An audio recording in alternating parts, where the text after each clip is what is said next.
Good morning and welcome to the October IFC meeting. I apologize for the delay in start with traffic and construction all over town. It's a good thing, but it kind of delays people in getting here, so I apologize for the delay. And with that, Committee Secretary, would you please call the roll?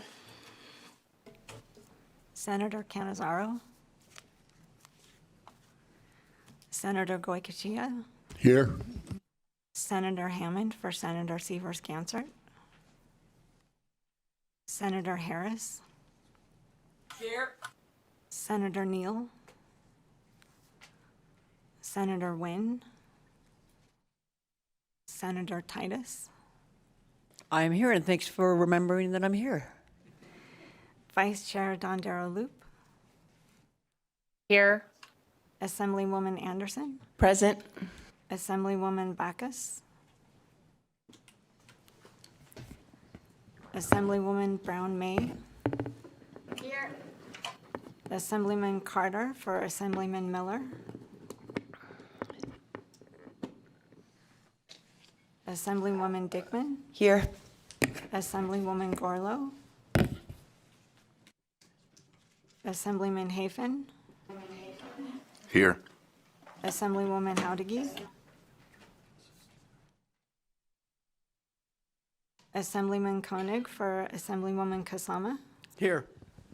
Assemblywoman Miller for Assemblywoman Peters.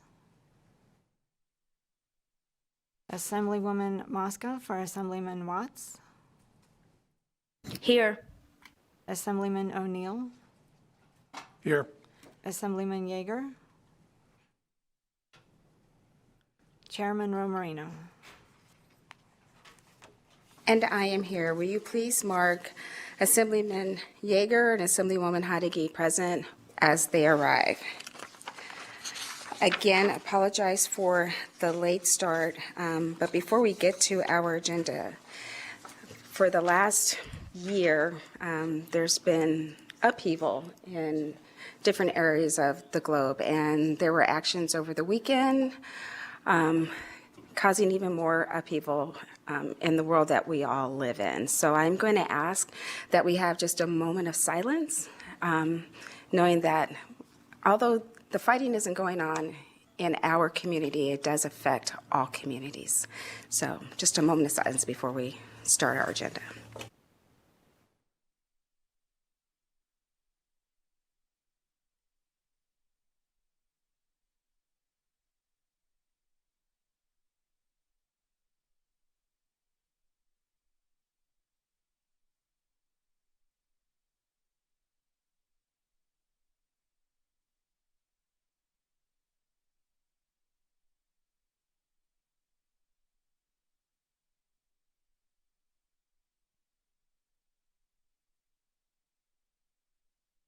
Thank you.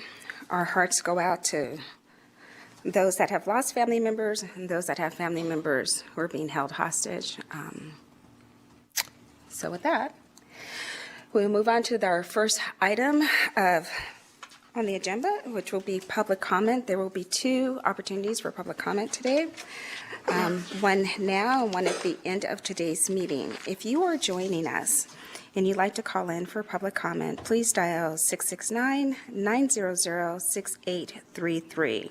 And then when prompted, enter the meeting ID, and that is 884-7197-3118, and then please press pound. If there's anyone here in Las Vegas that would like to make public comment, I invite you to fill in the chairs at the witness table. If there's anyone in Carson City that would like to make public comment, I invite you to the witness table there. There are 4 chairs. Not seeing anyone approach either table. VPS, do we have anyone on the phone line that would like to make public comment? Thank you, Chair. If you would like to provide public comment today, please press star 9 now to take your place in the queue.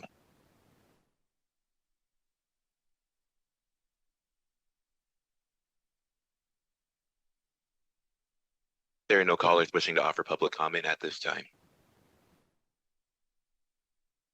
Thank you so much. And as I stated, there will be another opportunity to make public comment at the end of today's meeting. The next item will be the approval of the minutes from our January 31st meeting. Members, I hope you've had an opportunity to look those over. Are there any discussion or amendments to the minutes before I ask for a motion to approve? Not seeing any here in Las Vegas. Is there any members in Carson City that have any amendments or questions on the minutes from our January 31st meeting? Not seeing any. I'll accept a motion. So moved. Second. We have a motion and a second. Any discussion on that motion? Not seeing any. All in favor, please say aye. Aye. Any opposed? The motion carries. Moving on to our next item, it's the minutes from our April 6th meeting. And again, I hope you had an opportunity to look through the minutes. Members, do you have any questions, discussions, or amendments, edits to the minutes? Not seeing any here in Las Vegas. Is there anyone in Carson City that have any edits, questions, or discussions on it? Not seeing any, then I will entertain a motion to approve. So moved. Second. We have a first and a second. Any discussion on the motion? Not seeing any. All in favor, please say aye. Aye. The motion does carry. And that brings us up to item E, the approval of the minutes from the April 22nd meeting. Any questions, comments, or edits for those meeting minutes? Not seeing any here in Las Vegas, not seeing anyone motion in Carson City. So I will accept a motion. So moved. Second. We have a motion and a second. Any discussion on the motion? Not seeing any. All in favor, please say aye. Aye. Any opposed? And the motion carries. Thank you so much. Before moving on, I will ask Ms. Kaufman to identify items that have been recommended to be pulled from list G, H, and U. Thank you, Madam Chair. For the record, Sarah Kaufman. Looking at list G, which is the approval of work program revisions for the expenditure of American Rescue Plan Act coronavirus state fiscal recovery funds in accordance with NRS 353-220. On the first page, item number 4 has been requested. On page 2, items 8 and 9 have been requested to be heard together in conjunction with items G13, G14, G15, and G16. On page 3, G10 was withdrawn after the agenda was posted. And again, on pages 3 and 4, items 13, 14, 15, and 16 will be heard together with item G8 and G9.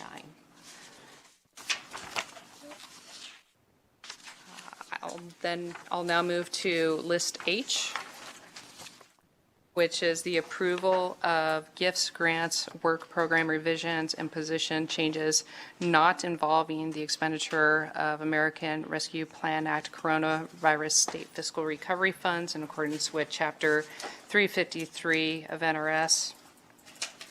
I would note that on the first page, items 3 and 4 are provisional approvals pursuant to AB 361. On page 2, item H10 is requested to be heard together with H50.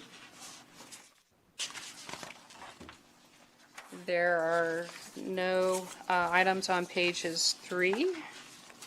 On page 4, item 23, there is a revision that needs to be made at the table in correlation with H24. So items H23 and H24 will be heard together. Item number H25 has been requested to be pulled. Items 26 and 30 will be heard together. There's also been a request for item H27 to be pulled. On page 6, as I previously indicated, H26 and H30 will be heard together. Item 33 has been requested to be withdrawn after the agenda has been posted.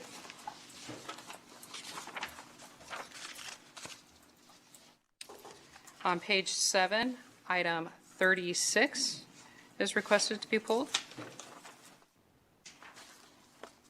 On page 8, I would just note that there are provisional approvals for pursuant to AB 361 for items 42 and 43. There are no items recommended to be pulled on page 9. And again, on page 10, item 50 will be heard in conjunction with item H10.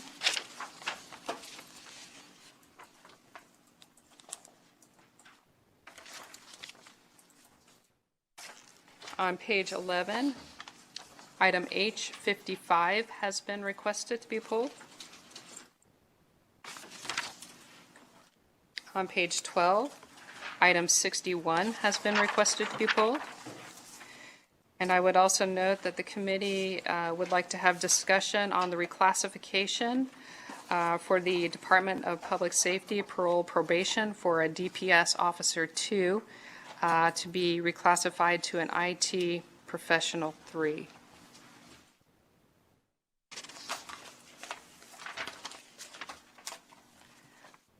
Madam Chair, I would also note there was a request for G4 to be pulled. However, I would note that that also relates to G5, G6, and G7. So if the requester wants all of those to be pulled as well, that may be a consideration.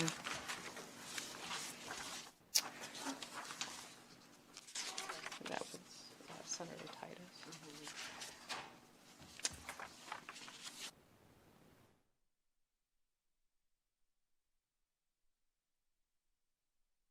Thank you so much. Members, are there any other items you would like pulled? You can go ahead and state those now. Thank you, Madam Chair. I was interested in pulling H20 and H44.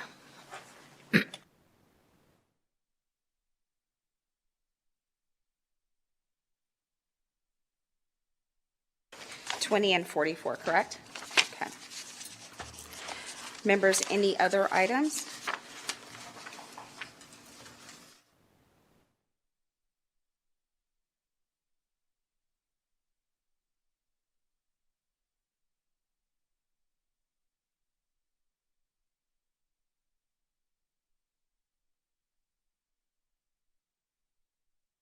Senator Titus, you had requested to have G4 pulled. Would you also, after hearing the statement from Ms. Kaufman, would you also like to have G5 and 6 and 7, because they're all related? Thank you, Madam Chair. I don't think that's necessary. My questions will be just limited to G4 and just need some clarification. Okay, thank you.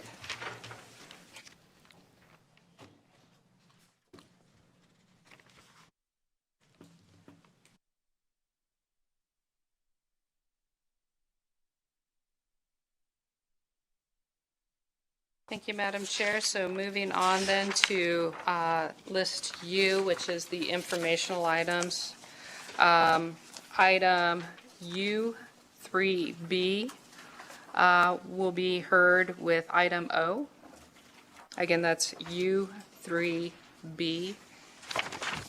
And then also item 5B2 will also be heard.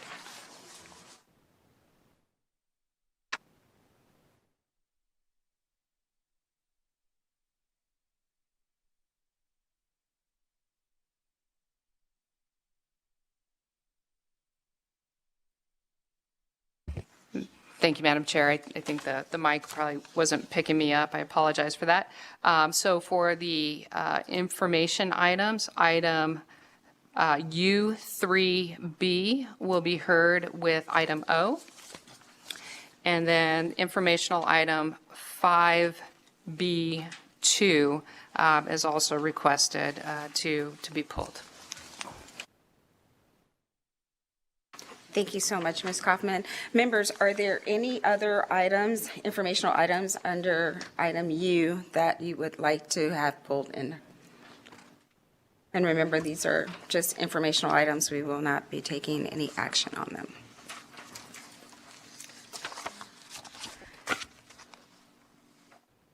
All right, not seeing any. Then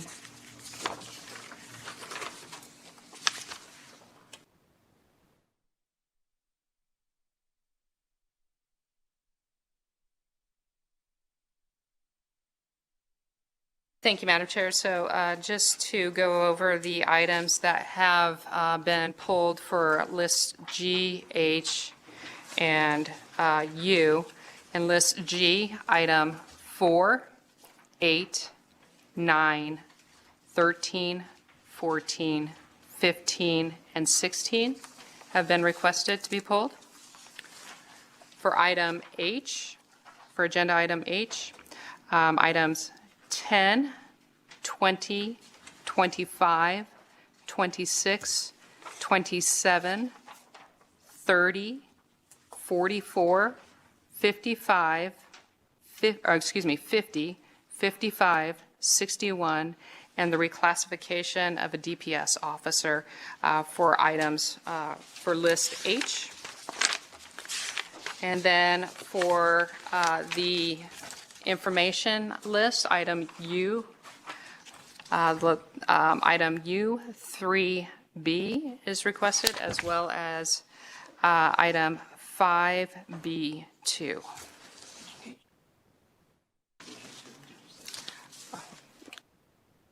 I apologize. Items H, 23, and 24 are also recommended to be revised.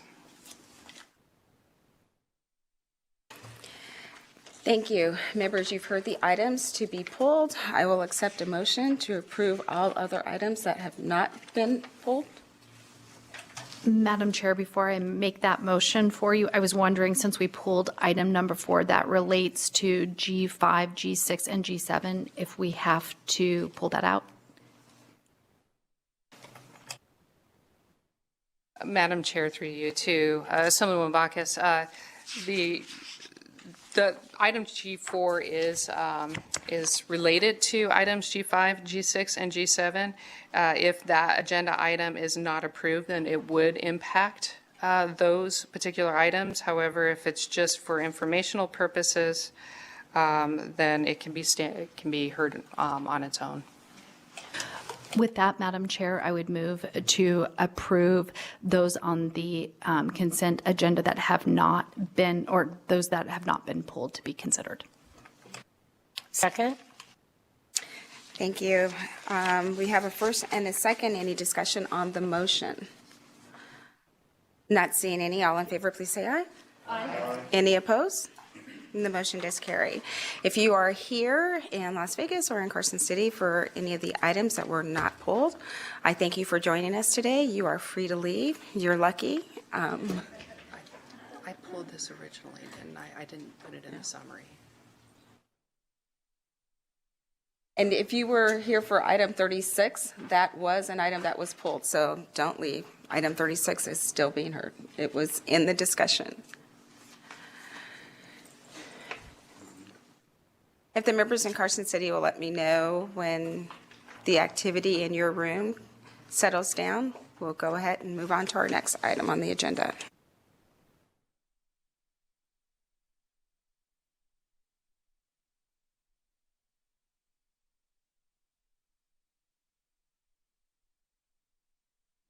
I think we're ready when you are, Chair. Thank you so much. So the next item on our agenda is item F. It's the American Rescue Plan Act Coronavirus State Fiscal Recovery Fund Statement. And I believe Mr. Leiser is in Carson City to make the presentation on this statement. Thank you, Chair Monroe Moreno, Vice Chair Dondero Loop, members of the Interim Finance Committee. For the record, I am Brody Leiser with the Fiscal Analysis Division of the Legislative Council Bureau. I will walk through agenda item F1, the Statement of American Rescue Plan Act Coronavirus State Fiscal Recovery Fund Obligations and Remaining Reserve Balances. We will be presenting the information today in two formats. One, consistent with how this information has previously been presented to the committee, and then also in a new table that will provide the same information and hopefully in a more digestible format. So both the traditional statement as well as the new table have been provided as separate handouts outside of the meeting packets. Members should have a hard copy of each, and both are available on the committee meeting webpage listed under the meeting material for agenda item F1.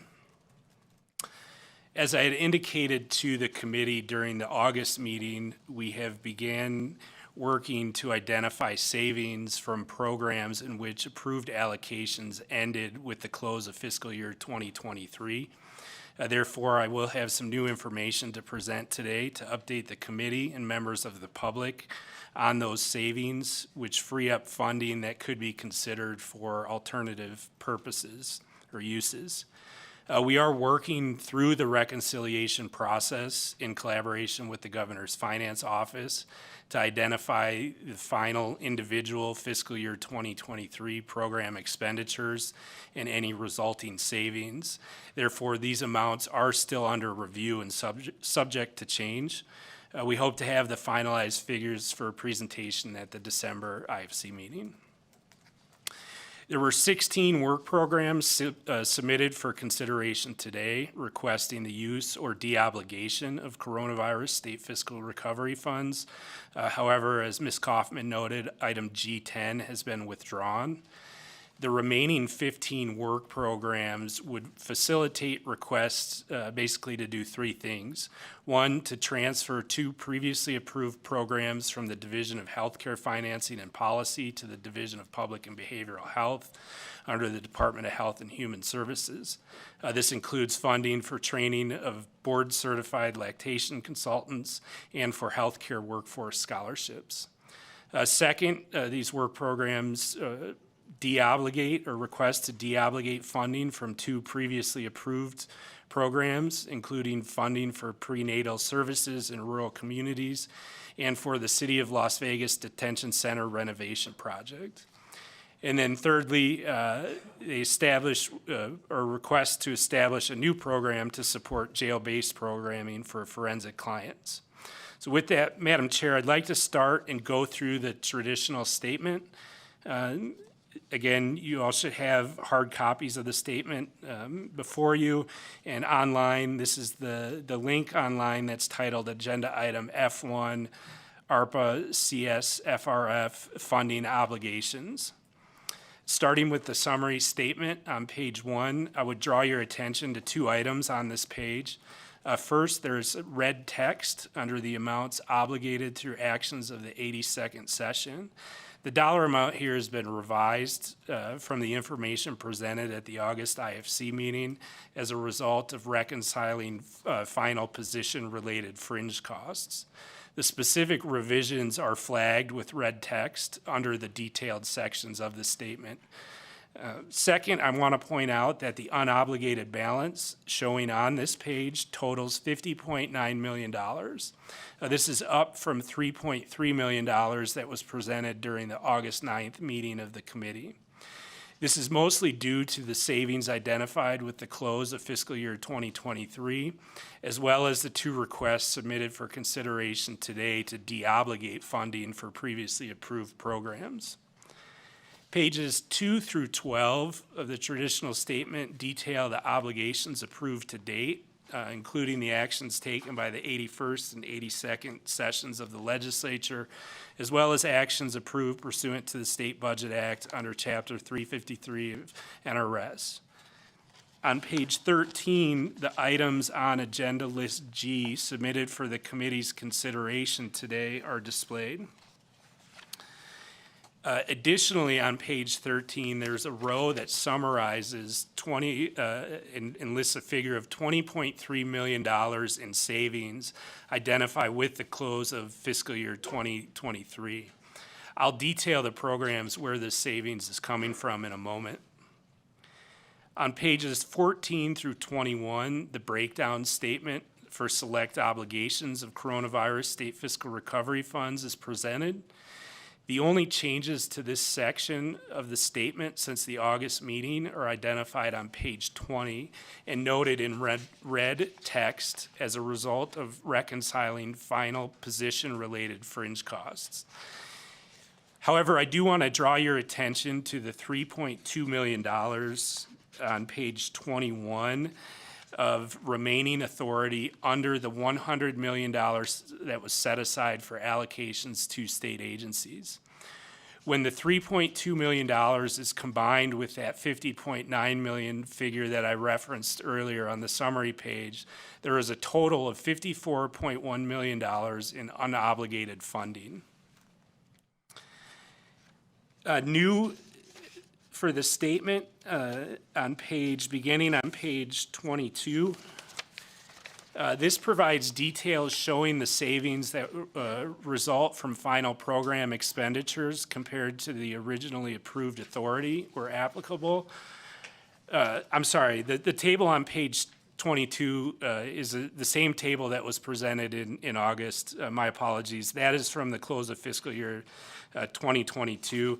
The table that begins on page 23 is the new information for this meeting, and that details the individual programs where the preliminary savings of the $20.3 million has been identified with the close of fiscal year 2023.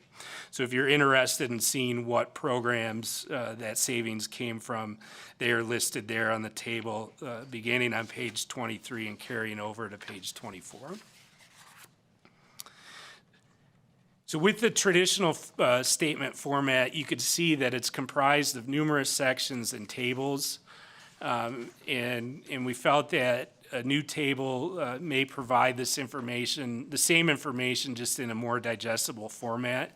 So with that, I would like to transition the committee's attention to the new table that contains all of the same information, but in a format similar to what was presented to the money committees when closing the COVID-19 relief program's budget during the 82nd session of the legislature.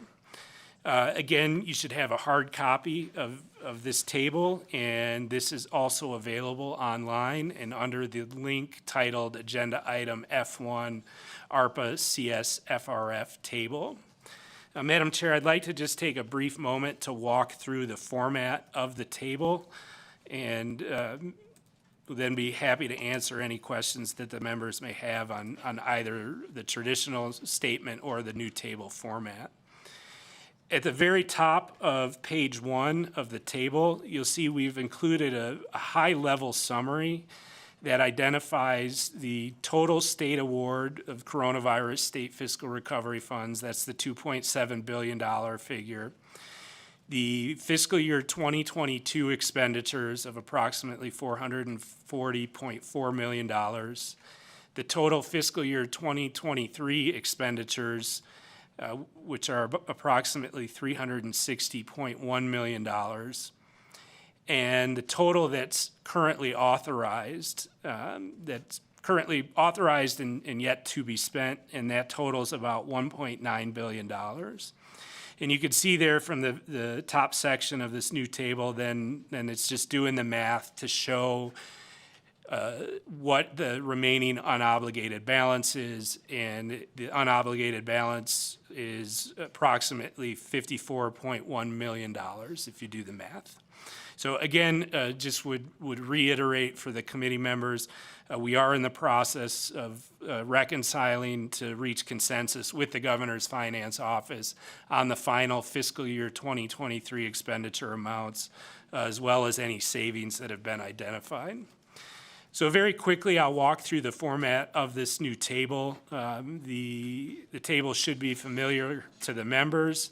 The description, I'll go from left to right, walk through the columns, and then just walk through a couple examples to explain how the information is presented. So working left to right, the first column is just a description of the approved program allocation. This will be the same verbiage that was provided on the traditional statement. The next column is just the agency for which the funds were allocated to.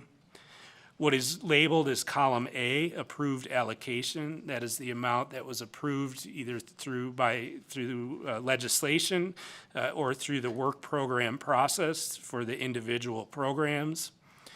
Columns B and C reflect the actual fiscal year 2022 and actual fiscal year 2023 expenditures, respectively. Column D would be the net amount remaining, so just the math of the approved allocation less the actual expenditures. Within column E, we've identified any amounts that have been characterized as savings or deobligations. And in column F would reflect then any remaining authority for the individual program allocations. There's just a little bit of color coding on the table. There are cells that are color coded in gray. That gray just represents that there would have been no expenditures or no figures for the program. So for an example, if you look at row 1, that funding was approved to restore positions in fiscal year 2022. Therefore, there's the amount approved is in column A. The actual expenditures are reflected in column B. Since that was for fiscal year 2022 only, column C is grayed out. There also are a number of cells within column E that are shaded a light green color. Those represent savings that are being identified for the first time on the statement and the first time for the committee members. These are associated with savings from programs that ended with the close of fiscal year 2023. So again, if you look at row number 2, again, this was for the restoration of position costs in fiscal year 2023. Total about $3.5 million was approved. You can see in column C that approximately $3.16 million was expended.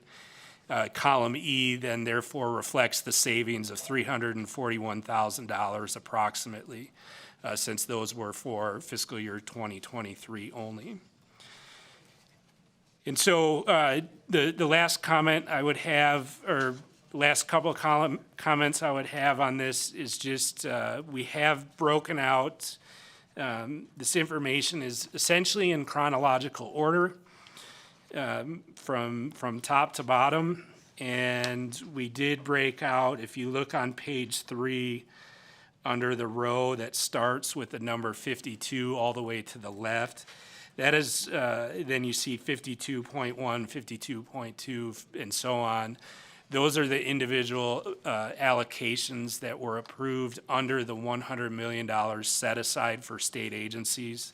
So all of that detail is incorporated into this table. This table format hopefully provides all the information within the single table, so you don't have to go to various sections of the statement to see the information. And we wanted to be able to, now that we've transitioned to the point where there's been a lot of interest in what's actually been expended, we think this format allows us to present the information to show not just what's been obligated, but what's been expended to date and any resulting savings that there may be. So, Madam Chair, I appreciate the sort of extra time this morning to go through both statements, and would be happy to answer any questions that committee members may have.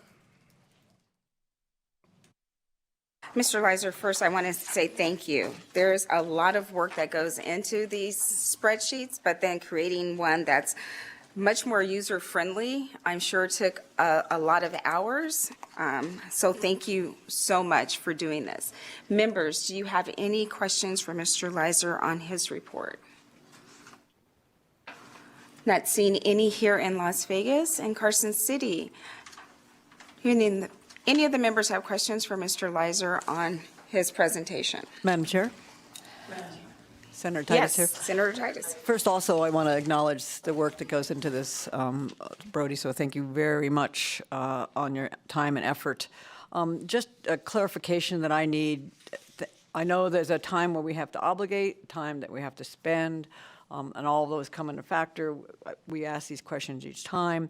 Looking at these two different documents here, on one, it says basically the unused portion, we have about 20 million that we possibly could reallocate. But looking at the second page that you've given us under the fifth column, I think, that the savings de-obligation amount is actually $84 million. So potentially we have an additional $84 million that we may be able to reallocate. Thank you. For the record, Brody Leiser, Madam Chair, through you to Senator Titus. The $84 million total that you're referencing in column E on the new table accounts for savings that was also identified with the close of fiscal year 2022. And the vast majority of that savings had already been repurposed. And so the right now, the savings that was identified with the close of fiscal year 2023 was that approximately $20 million figure that I referenced. So it's, I think what we have to look at is we've got to look at, really look at that summary on page 1 of the new table up at the top. And that $54 million is what is currently available, approximately what's available or would be available for repurposing.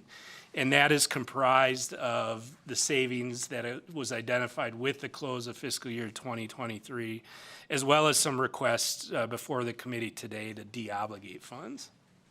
Follow-up, Madam Chair? And so just for clarification, can you tell us the date again that we have to have these re-obligated?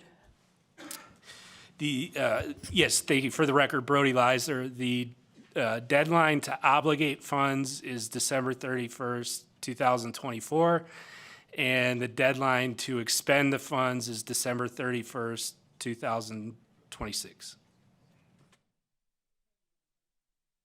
Thank you, and thank you, Madam Chair. Thank you. Members, any other questions? All right, not seeing any. We thank you again, Mr. Leiser, for the report. And we will move on to the next item, which is F2, and it's a status report on the administration obligations and expenditures. And I believe we have Ms. Stevenson, our GFO, here in Las Vegas for that. Good morning.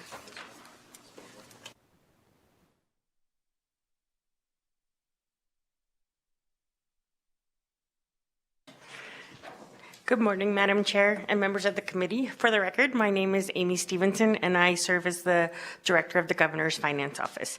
Thank you for the opportunity to provide an update on the ARPA funds. The letter of intent issued by this body requested a summary detailing each approved allocation of funds to date, the identification of any savings, the identification of any remaining unobligated authority, any updates from the U.S. Treasury, and an update regarding the advance of ARPA funds to states and organizations as outlined in Section 12 of Senate Bill 504 of the 2023 legislative session. In front of you, and I apologize, I'm not as talented as Mr. Leiser, so it's not as user-friendly, but it's a lot of information, is a detailed monthly report with an ending August 31st, 2023. This monthly report is coming straight from the agency, so this is an agency report to GFO. The spreadsheet provides details, including a description of each project, program, the agency and organization to which the funding was allocated, the status of the project and program, and spending to date, well, as of August 31st, for each project program, any identified savings from each project, and any remaining unobligated authority. So it's all in one beautiful spreadsheet, and I'm happy to go through if there's any specific questions and or offline if I need to. The Governor's Finance Office, as Mr. Leiser mentioned in his report, the identified savings are preliminary numbers. We are going through the reconciliation process between both of our offices. On August 10th, 2023, our office received the 23 Interim Final Rule from the U.S. Treasury that allows new eligible uses for emergency relief for natural disasters, community development, and surface transportation projects. The notification indicated existing eligible uses are generally unchanged, and recipients may continue the use of state, local, and fiscal recovery funds in accordance with the 2022 Final Rule. As of this report, 150 advances have been processed pursuant to the required procedures for transferring funds to state agencies or issuing payments. At present, our office is working with subrecipients to reconcile their projects to the legislatively approved budget to determine if sufficient funds have been advanced and whether there are any pending balance forward requests. This concludes my presentation, and I stand ready for any questions you may have.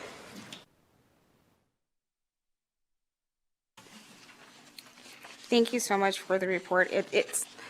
Yours is user-friendly too. It's just a little bit larger, but it is user-friendly. Members, questions? Not seeing any here in Las Vegas. Do we have any members with questions on the GFO's ARPA report in Carson City?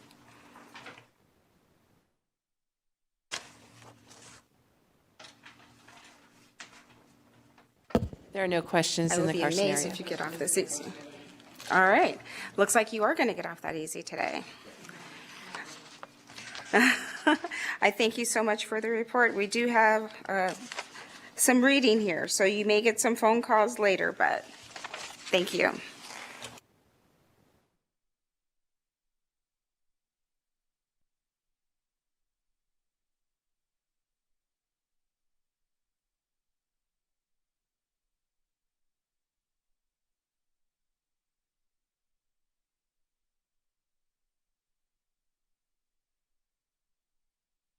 Moving on to item G, and I believe the first item under G that was pulled was G4, and that was pulled by Senator Titus. It's the Office of the Governor COVID-19 Relief Program. Senator Titus, you can go ahead with your questions as soon as they get settled. Thank you, Madam Chair.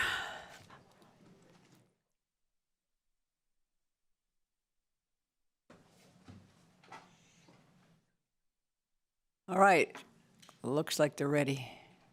So thank you. So just some clarification questions, and I appreciate that there was a number of items on this agenda that were associated, but I wanted to ask some specific questions regarding the loan repayment for licensed practitioners that this money is going to go to, and I didn't see what practitioners you were discussing for those loan repayments, and how would you apply for those? One of my questions. Good morning, Madam Chair and committee members. My name is Kelly Anderson, and I work with the GFO and assigned to the ARPA project. On that specific question, the agency would need to come up to discuss. This specific work program is to align our funds within the category to ensure we support the agency with their request. So if the agency could come up to discuss the specifics on which scholarships would be supported.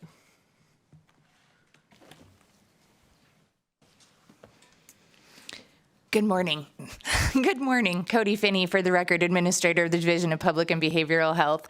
Thank you, Chairman Ro Moreno, through you to, excuse me, Senator Titus. Appreciate the question. We do provide those scholarships. Our Office of Primary Care works on those scholarships related to various professionals. I don't have a list with me this morning about exactly which those are, but we would be happy to provide that to you. And I will offer my colleague, Andrea Rivers, the opportunity to speak if she does have that list with her. Good morning. Thank you. For the record, Andrea Rivers, Division of Public and Behavioral Health.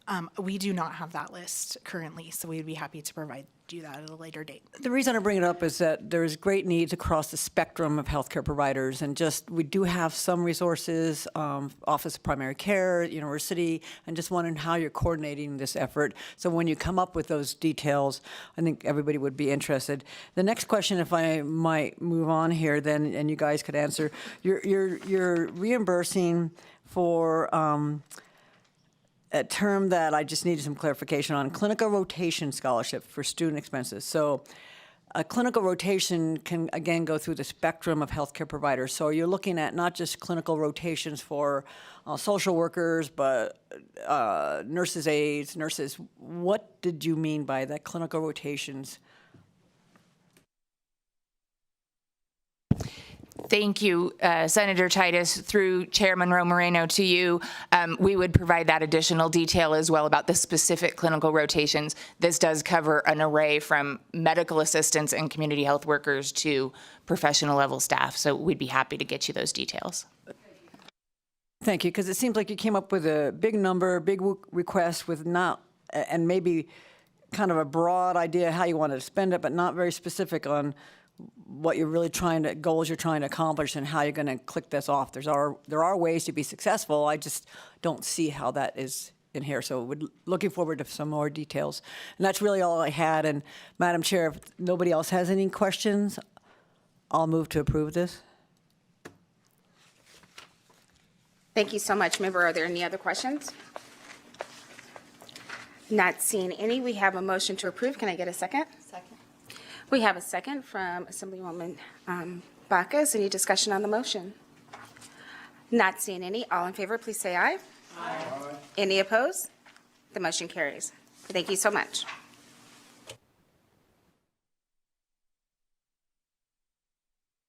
Moving on to the next item, it will be items G8, G9, 13, 14, 15, and 16.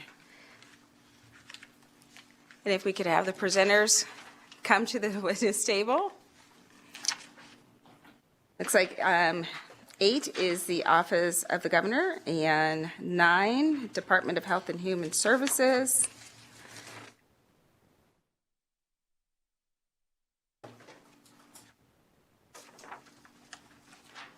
Good morning. Thank you so much. You can go ahead and give us your presentation, then I know that we do have some questions for you. Good morning. Cody Finney, for the record, Administrator of the Division of Public and Behavioral Health. Forgive me while I change gears. So very grateful this morning, Chairman Ron Moreno, to have an opportunity to speak with you about our plans related to forensic mental health. I do have some staff with me this morning and partners who are also available to answer specific questions about their roles in some of the plans that we're making. So we have, as I'm sure you're aware, been negotiating with the City of Las Vegas to use a portion of their jail to expand our capacity to provide forensic mental health services for more than a year, my predecessor and myself. Due to some construction projects that they have going and our need to remodel the portion of the building that we had hoped to use, we just have not been able to come up with a schedule that works for them to provide us, turn that building over to us, and us to be able to get that work done.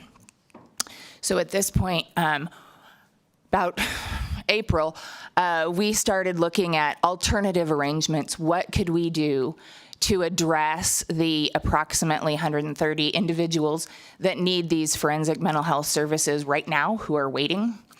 And we have a proposal for you today that is our jail-based programming. That proposal is, we believe, the most efficient and effective way that we can speed up the process of assessing people's competency and treating them to competency. We've got some great partners in the Washoe County Detention Center and Washoe County, Clark County, and the Clark County Detention Center and their police department that are partnering with us to provide these services.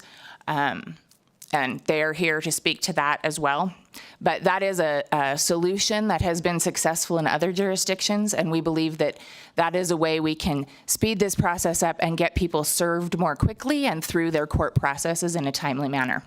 So we're happy to speak to that. In addition, we're exploring every opportunity to expand the capacity we have to do this. We're limited right now by physical plant capacity. So I am looking at any unit we have. We have one in Las Vegas that we're examining to use for this purpose. I've delayed some construction projects in our existing hospitals, the Ross and Neal Hospital and the Stein Hospital in Las Vegas, and Deanie Townsend in the north, so that we can continue to use those beds partially for this purpose and also for diversion programs. I've got Drew Cross with me this morning. Mr. Cross is the administrator or the agency manager at Lakes Crossing Center, and he can answer specific questions about that programming and also the diversion projects that we've stood up in order to move people through these processes more quickly. I'm going to stop there. That was a lot of information, and I'm sure you have some questions for us.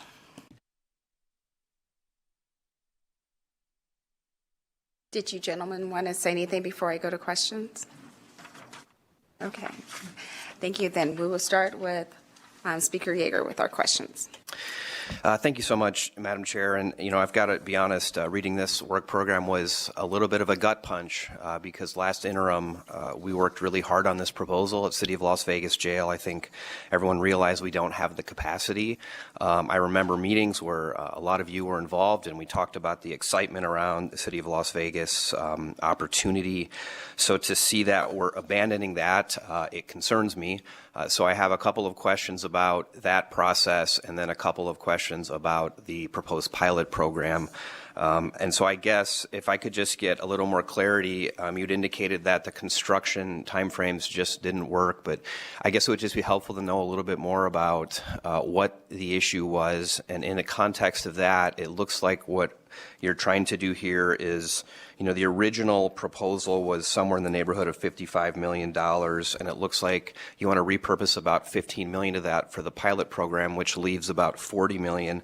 There's an indication that you intend to bring something before the December IFC with that $40 million, like an alternative program. And so I guess I'm just wondering if you can give me any details about that and any assurances that whatever alternate program, I shouldn't say program, whatever alternate proposal is going to be made is going to be up and running before we would have been able to complete the City of Las Vegas proposal, because as everyone knows, we are under a time crunch and we're under court orders on this, and I'm just concerned that I'm not seeing the addition of any permanent beds in the proposal. So I guess that's the first question. Can you just tell me about what happened with the City of Las Vegas and that proposal that looked so promising? Thank you, Speaker Yeager. Through Chairman Roman Moreno to you. So the City of Las Vegas needed to have, as I understand their perspective, needed to refurbish the portion of the building that they were using, and we're going to be able to turn over the portion of the building that we could use no sooner than next summer, but possibly as late as next winter. We had a plan with our architects to refurbish that space then that was scheduled to take 8 to 12 months to complete. So that it was a very, very tight time frame. I will share I also have concerns about the fact that this would have put our this additional unit separate from our other hospital services. And so if there were needs for emergency coverage, additional staff, they would be far away. So there were some safety concerns related to that.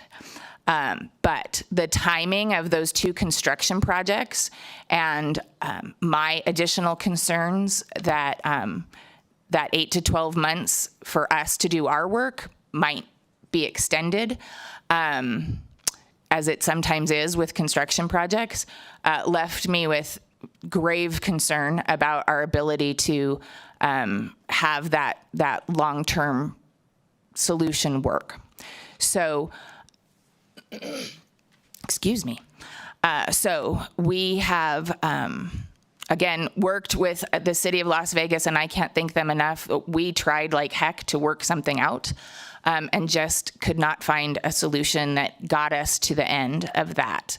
Some of the more permanent solutions that you're looking for that you allude to us being back with, yes, we are looking at every, I cannot emphasize enough that we are looking at every option we have available to us.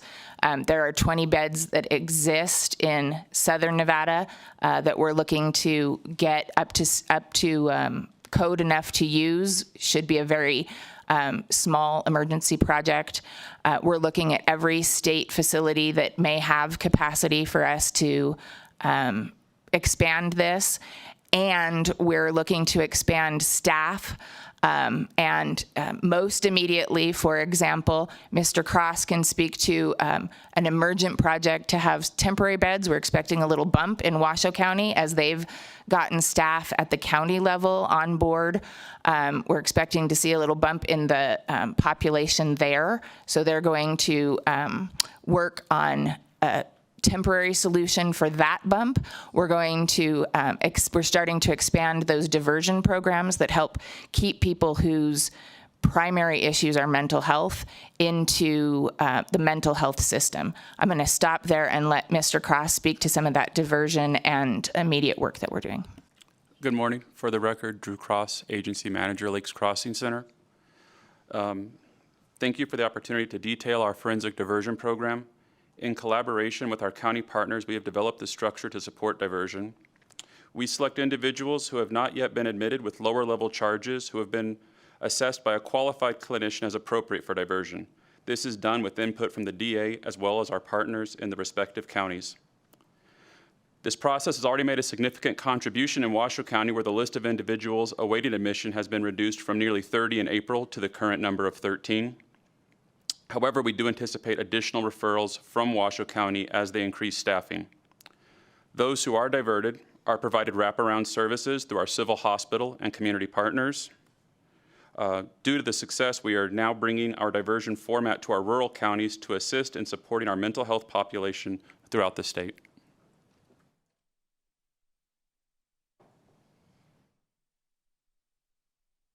Thank you, Madam Chair. I appreciate the information. And then just before I ask about the proposed pilot program, I did want to ask, I understand that, you know, a district court here in Las Vegas has assessed the state a fine of $500 per day per patient that's not being admitted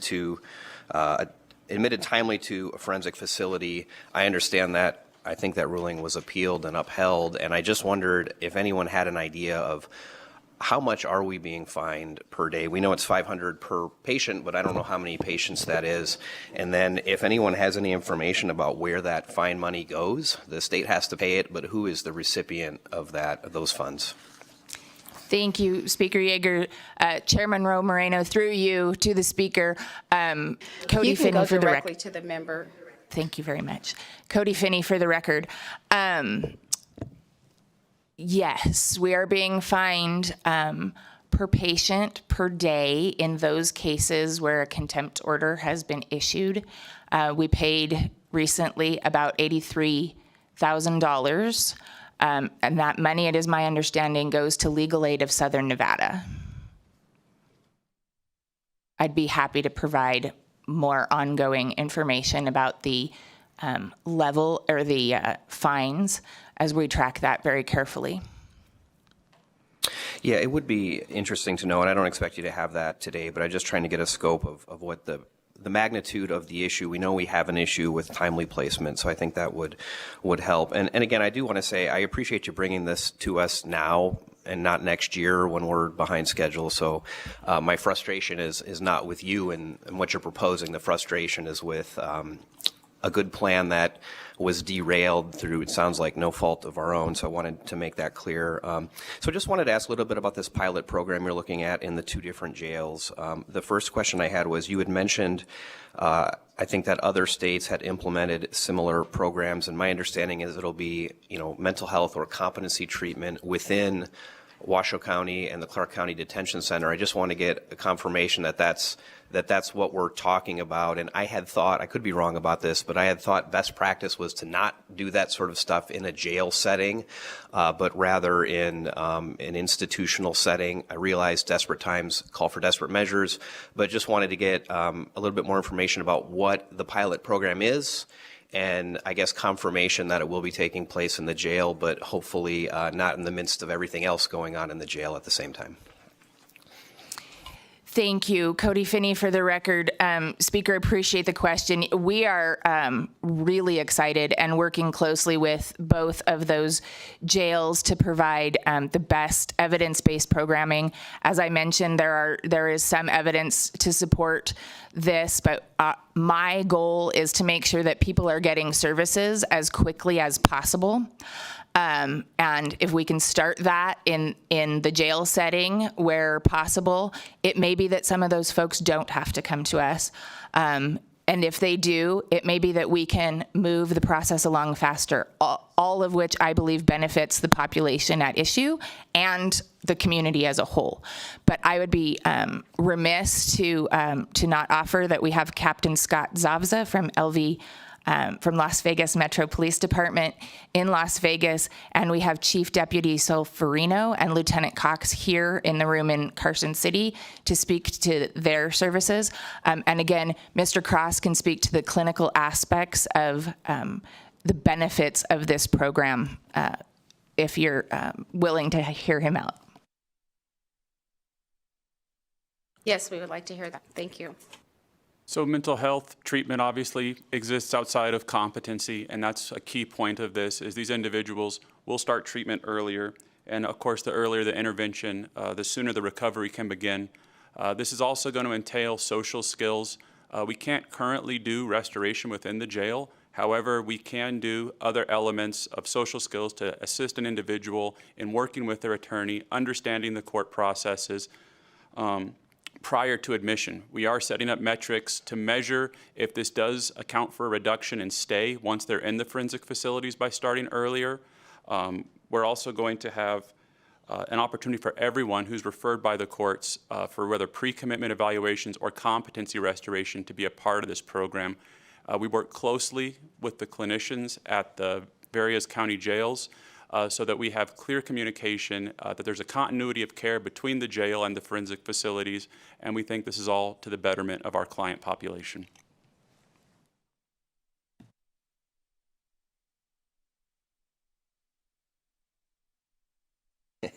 Thank you for that response. And, candidly, I have a lot of questions, but we have a very big agenda, and I'm not going to ask all of them. I can ask some of these offline, but it sounds to me, and I guess I'm glad to hear the confirmation that we're not going to be actually doing competency restoration within the confines of the jail. It sounds to me, and I guess you can just correct me if you're wrong, it sounds to me like you're trying to do what you can for folks who are located in the jail and awaiting competency placement primarily, or just maybe more generalized mental health, and hopefully that speeds up the competency process. And so I think that's what I heard, and that makes sense. I'll have some other questions that I think I'll ask offline on that. Definitely interested if you have information about other states who have done this successfully, if there's written material you can provide that just kind of lays out the program, the effectiveness.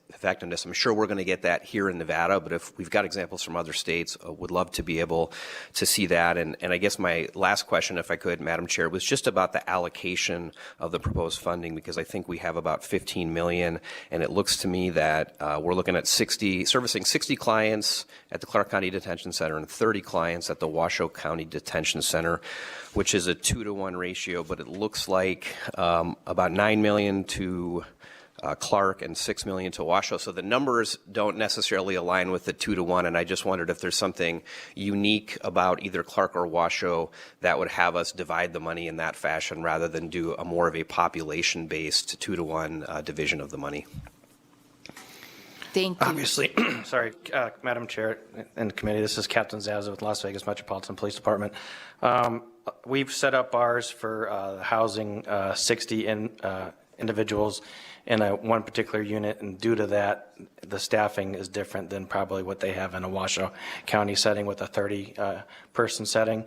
So that might be some of the difference that you're seeing. I didn't see their proposal per se, but I can notify you that per our guidelines for safety and security, I would like 2 officers in that unit at all times. So that might be a little bit of the difference in the pricing.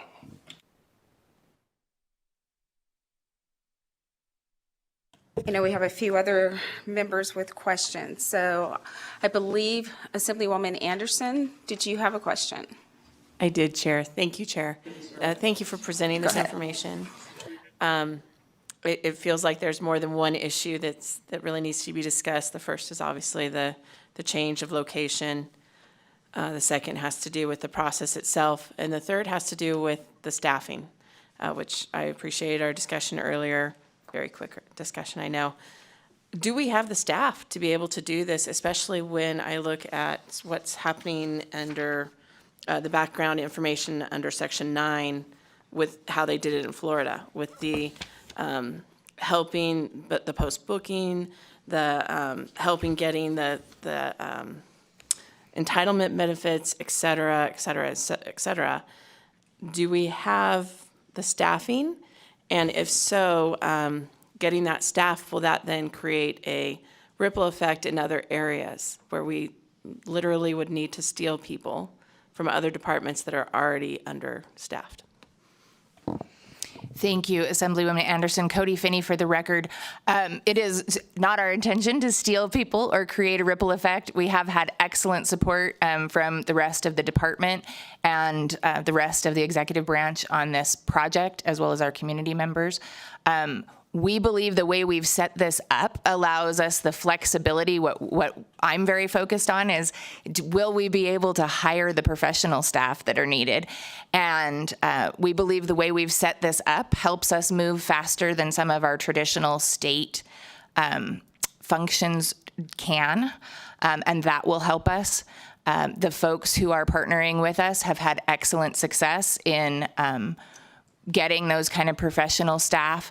You make an excellent point about the program in Florida. It is more broad-based than just this part that we're working on, but we do have, for example, we do have collaborations across the community with our welfare agency that gets those benefits set up. Our Medicaid agency is working on waivers related to some of these benefits for people that have been in jail.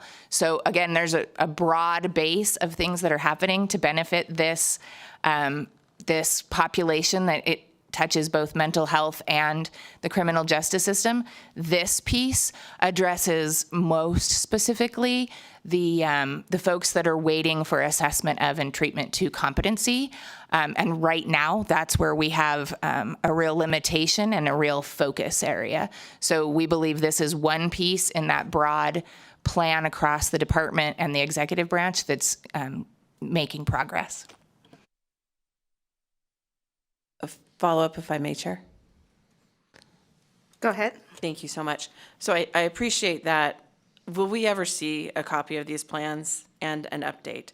There might have already been provided, and I just don't see it in my stack of 10 blue books. Or is it something like, we've got a plan, but we'll let you know later what that is? And then also, what is that timeline? And I appreciate the Washoe County individual coming up to the table as well to be part of this discussion. What is that timeline of when these individuals will in fact be hired? Thank you. I appreciate Assemblywoman Anderson the opportunity to clarify. When I say there's a plan, because of my work in the department, I see welfare out working with various agencies, putting people in those facilities, hospitals, and jails to get benefits. So that is an ongoing activity that has been longstanding. And in my mind, it's all part of the plan, the activities that the Department of Health and Human Services undertakes to address this more broadly. And that is the plan to which I refer. You're correct, it's not a written plan.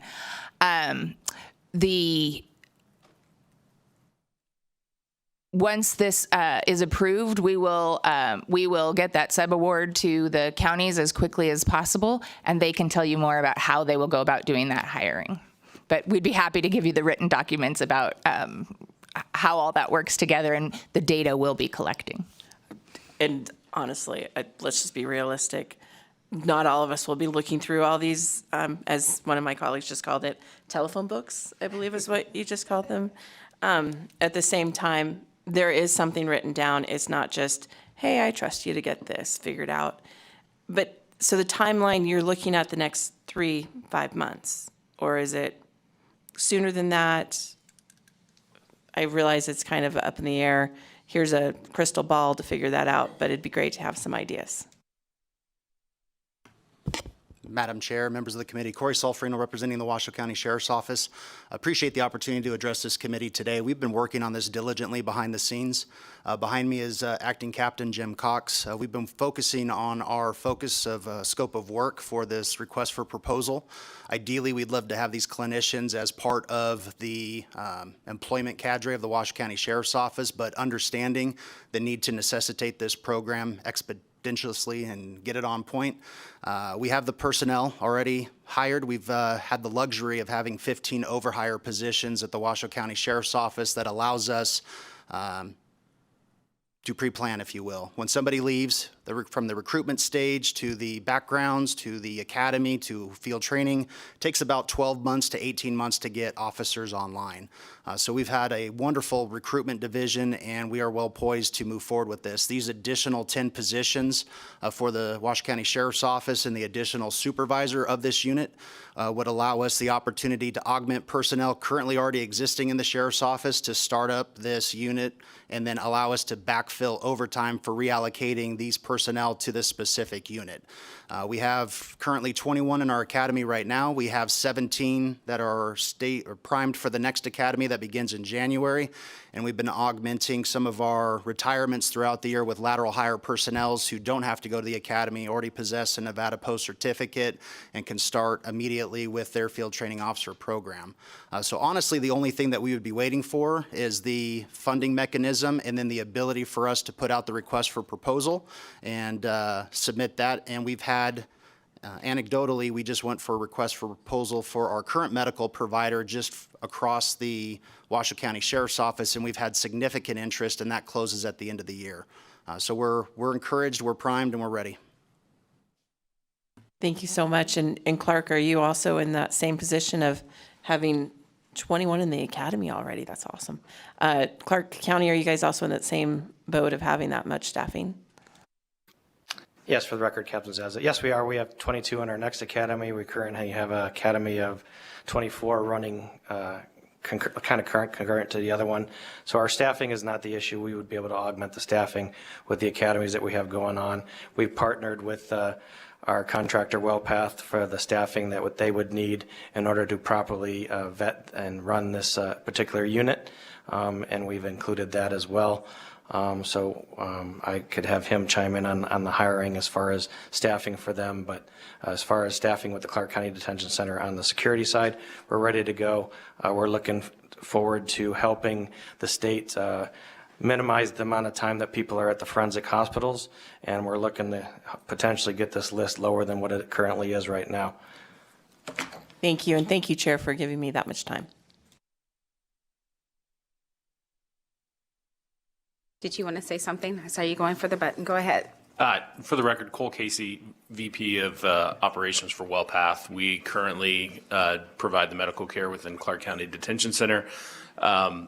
So the proposal that we worked with Clark County to put together does have a number of staff that we would, upon receiving financial approval, and then also upon a signed agreement, we would immediately open those positions and within the community already, go to hire.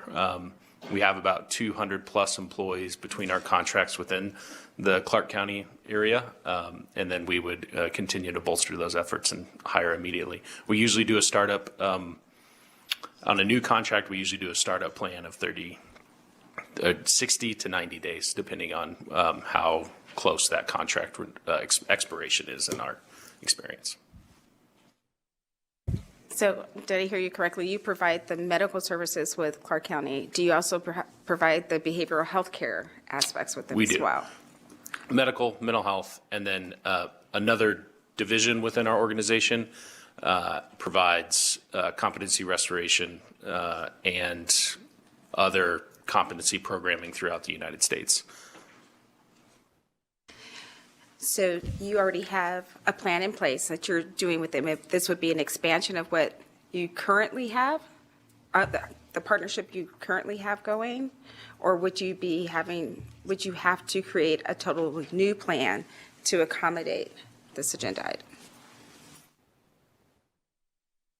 It would be an additional scope, and it would fall under a different operational timeline. On the line, I believe, because she could not physically be here in person, is Dr. Rebecca Jackson, who put the proposal together with Clark County as well.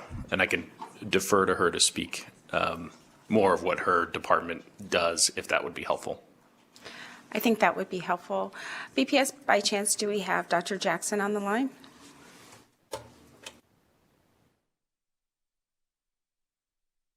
Dr. Jackson, if you are on the line, please press *9 now to take your place in the queue.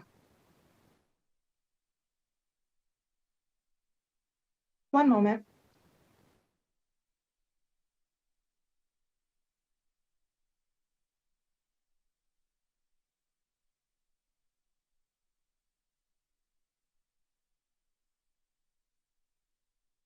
You may begin.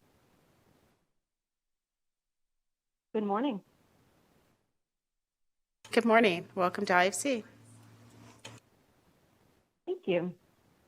My name is Rebecca Jackson. I am the Vice President of Mental Health for WellPath Recovery Solutions. And as Cole was discussing, we do have multiple programs in the country that are jail-based behavioral health program. So I'm happy to answer any questions that you may have regarding the treatment programming offered in these programs.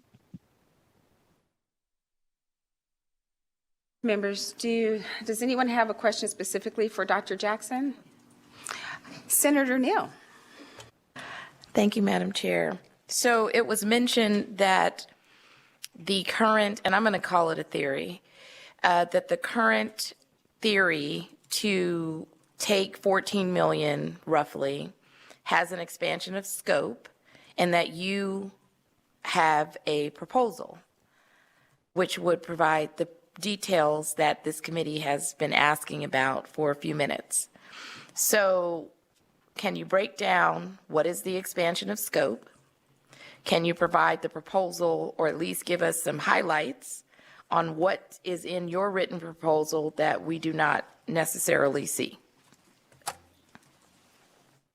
Absolutely. So I did work on the Clark County proposal. That would be 60 beds within one unit in the detention center.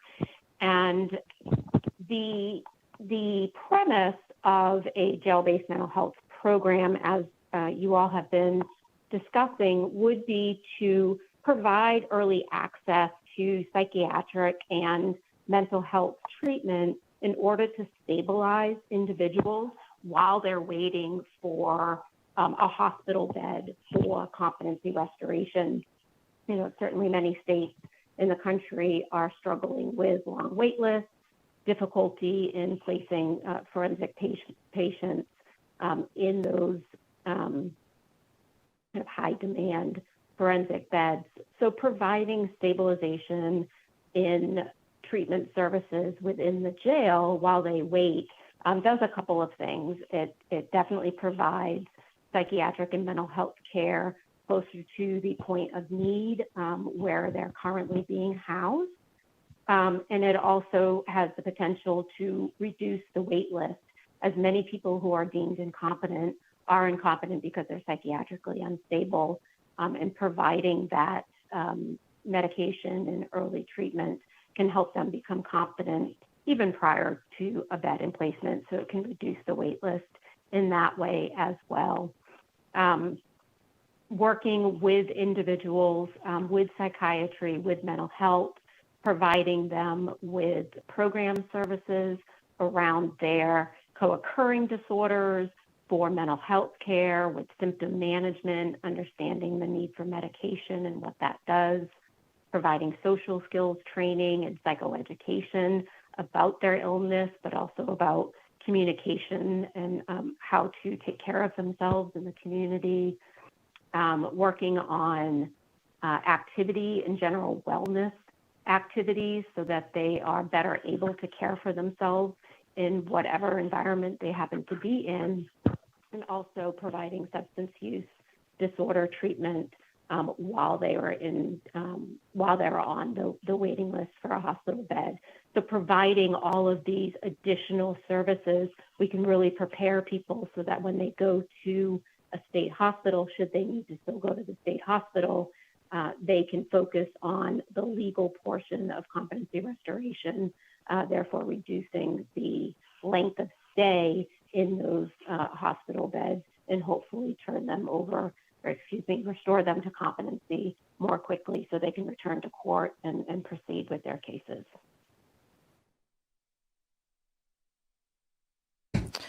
Thank you, Madam Chair, for the follow-up. So thank you for that explanation. So that actually leads me to the question on the medication compliance and maintenance.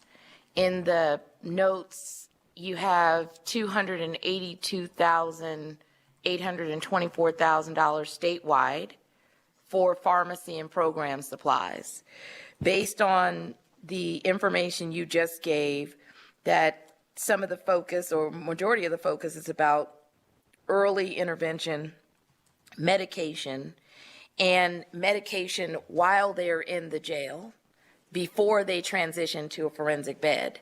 So first question is 282,000, because there's nothing in Washoe for pharmacy or program supplies. It's actually zero. The majority of the 282,000, roughly 283,000 is Clark County. So is that amount sufficient in order to actually do pre-treatment, manage co-occurring disorders, and actually fulfill compliance and maintenance of medication? Because that is a huge issue on why they probably landed in jail.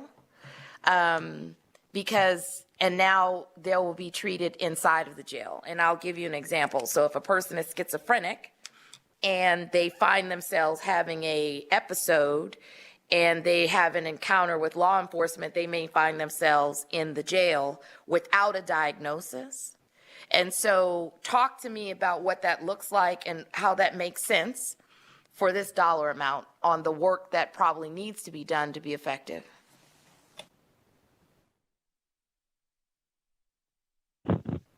When to your question about an individual coming in for services requiring medication, certainly we do, in our programs, meet a lot of individuals with that need. They are admitted to the jail or to a program, and they have not been medicated for whatever reason.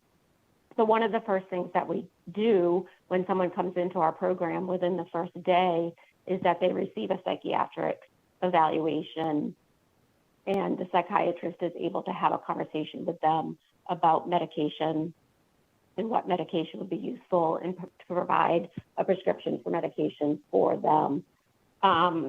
When an individual is entering our program, in addition to working with psychiatry, they work with nurses in order to understand the importance of medication as well. The nursing and clinical staff encourage the individual to take their medication and provide group treatment and individual coaching around the importance of medication, both now and for their future well-being. And that is definitely part of the treatment program. In terms of the pricing on medication, we do have individuals who worked on this proposal who modeled the pharmacy costs on similar programs, similar demographics, that I won't pretend that I understand all the finances behind that, but we can certainly get you some additional information about how those numbers were forecast, if that's helpful.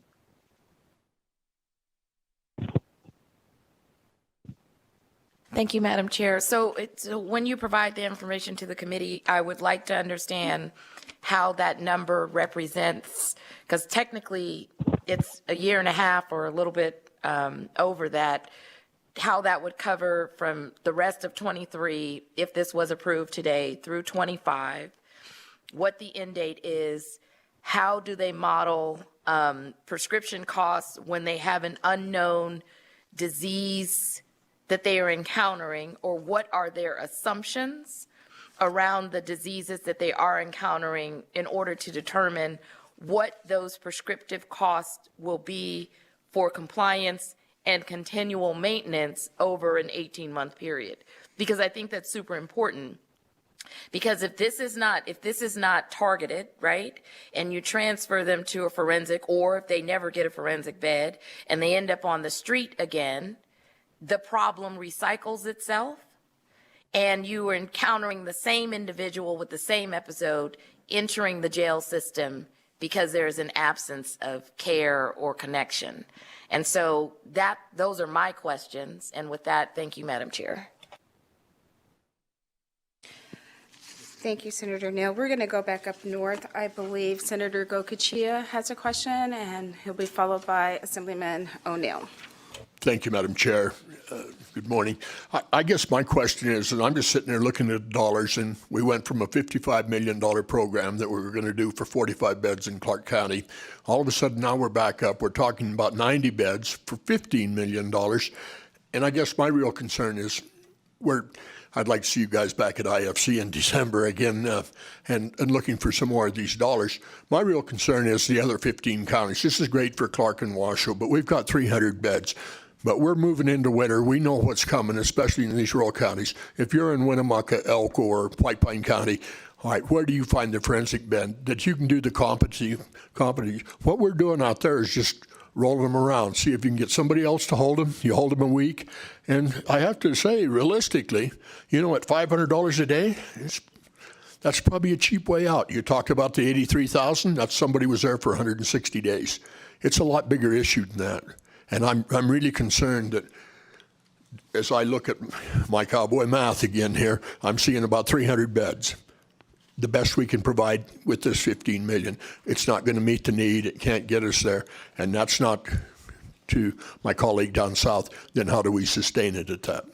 So it's not really a question, but is there the ability? What happened? We went from a $55 million project to 15.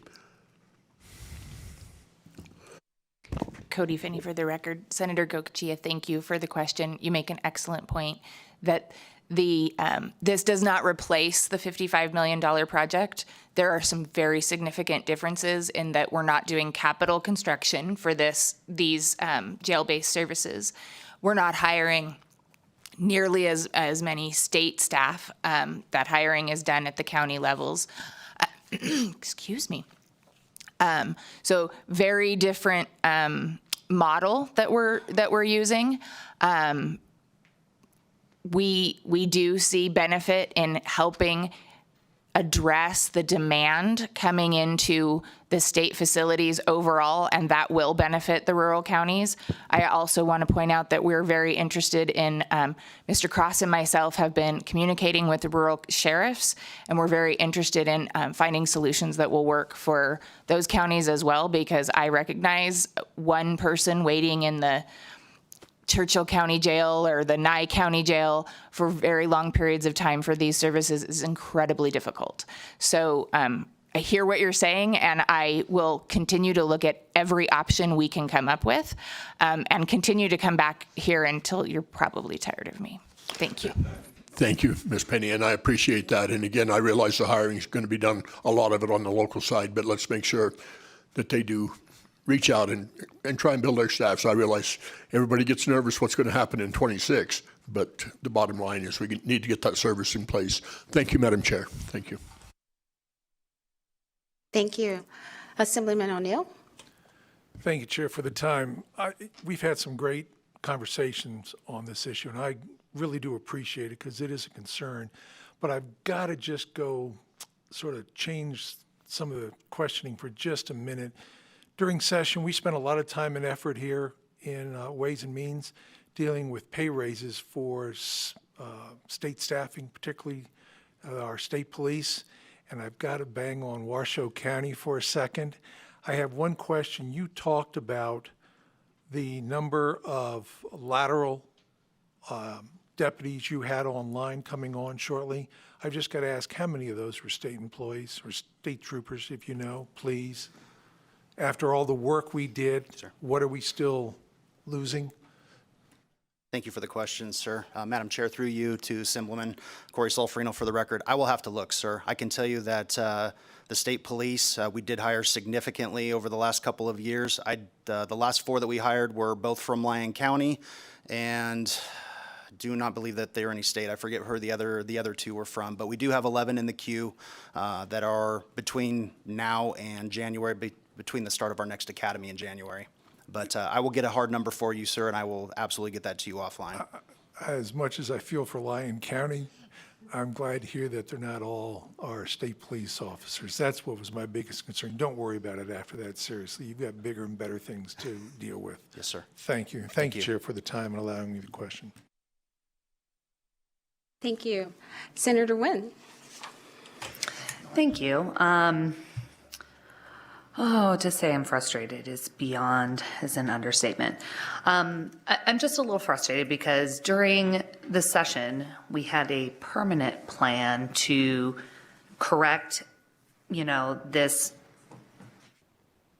this situation that is not a new situation. We've had this problem. I've been practicing law for 21 years in criminal defense, and this has always been a problem. So it seems like we're going from a permanent project to a temporary idea, and we're calling it a pilot project, but do we have any idea on how immediate this effect will be of reallocating 15 million temporarily to this, I guess, temporary fix to actually remove people? I mean, now we're under a court order, and as I'm calculating, it's about $50,000 a month that we are going to be fined. And just like my colleague up north said, potentially we're going to see an increase in that as it gets colder and we have more people that are potentially being arrested and having their competency assessed or challenged.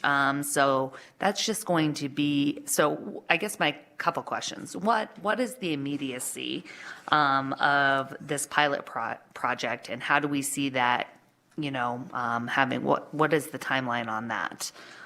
Seeing actual outcomes on that. And then second, I'm glad that we will be back here with an alternative plan, but I'm really hoping that come that December IFC meeting that we are not sitting here looking at an idea that is not on paper, that doesn't have some sort of, isn't addressing the immediate hemorrhaging of money as well as resources. And I'm looking at, our officers here in Clark County and also up north in Carson City. And I can only imagine that because we don't have this, it's just shifting all those resources and all those problems onto our county government and our county jails. So I guess my question, Ms. Finney, is this 15 million pilot, what is the timeline on how that is going to actually help things? And then what are the alternative proposals, and will we be seeing whatever those alternative proposals will be prior to just having a flyer or a handout on my table when I come in here in December? Thank you. Cody Finney for the record. Yes, I hear you saying that a written plan would be helpful to you, and I'm happy to work on that before the December IFC. As I'm sure it shows in my speaking that I continue to use the word exploring every option because there are a lot of different points where we can intercept this population that needs demand, and we're trying to touch all of them.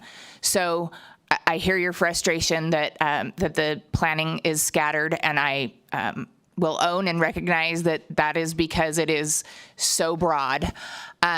Immediacy. We expect to be able to set this program up and test this theory of having jail-based services help us speed up the program within about 6 months. I don't want to overpromise here.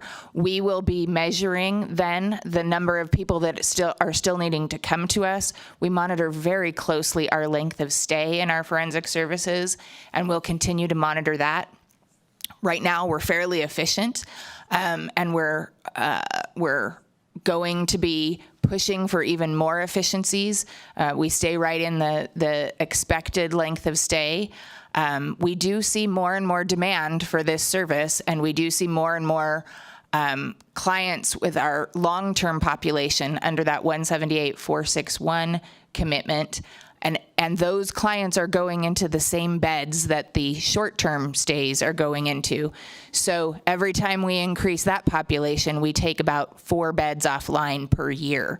So looking at all the mechanisms that we can come up with to address that, one of the things that we'll be talking about doing is putting that population, that long-term population we have in our forensic setting, putting that in a central place and treating that somewhat separately than the short-term population that we need to keep moving. So happy to work on written plans that are more clear for you folks and provide all the data we can collect on how well this is working. So just so I'm clear, you're asking to take 15 million of this 55 million that was allocated for a capital project that would actually produce physical forensic beds into a pilot program that we may see some results 6 months down the road, in addition to about $500,000 in fines. And then maybe we'll have a plan in writing for the additional 40 million come December. Cody Finney for the record. Thank you for the opportunity to clarify. Actually, I was going to ask for the 15 million in addition to the 55 million was the original plan. The 70 beds that were planned at the Las Vegas City Jail were permanent beds, theoretically. The staff was state staff. The most of that funding was for staff. 10 million had been allocated for the remodel of the building, and that actually turned out not to be enough. So there were a great number of challenges with the implementation of that 70-bed project. The other concern is that 70 beds also doesn't get us over the finish line for our demand.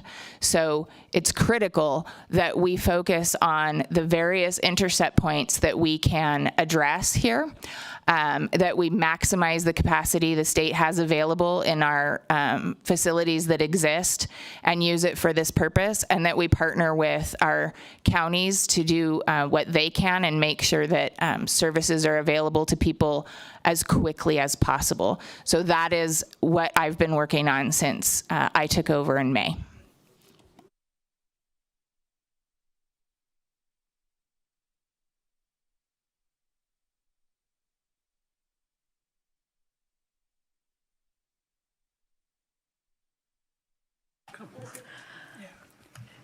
Can I just ask once I mean, I'm frustrated. It sounds like it's no fault of the state, but obviously when this was presented, it was a permanent project that at least added some permanency to a solution, a problem that we have with forensic beds. And now we're talking about putting like a Band-Aid on, I mean, this isn't a solution at all for this problem. So I realized that there was some frustration. Are part of these alternative plans, are you working with the courts? Are you working with local law enforcement in the jails to find another like ability or place to build out these like forensic beds?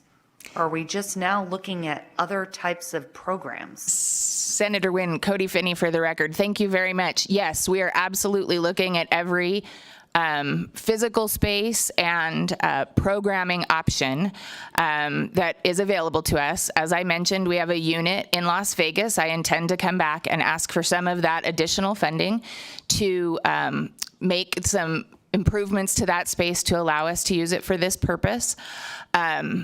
We also, I would say that this is a partial solution because we are seeing increased demand for the service.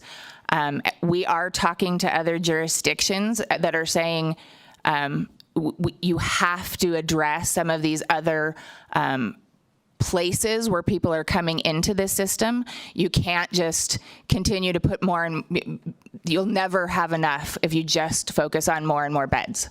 So intercepting and diverting people to more appropriate levels of service absolutely does provide a partial solution to our competency issues by reducing the demand for that service.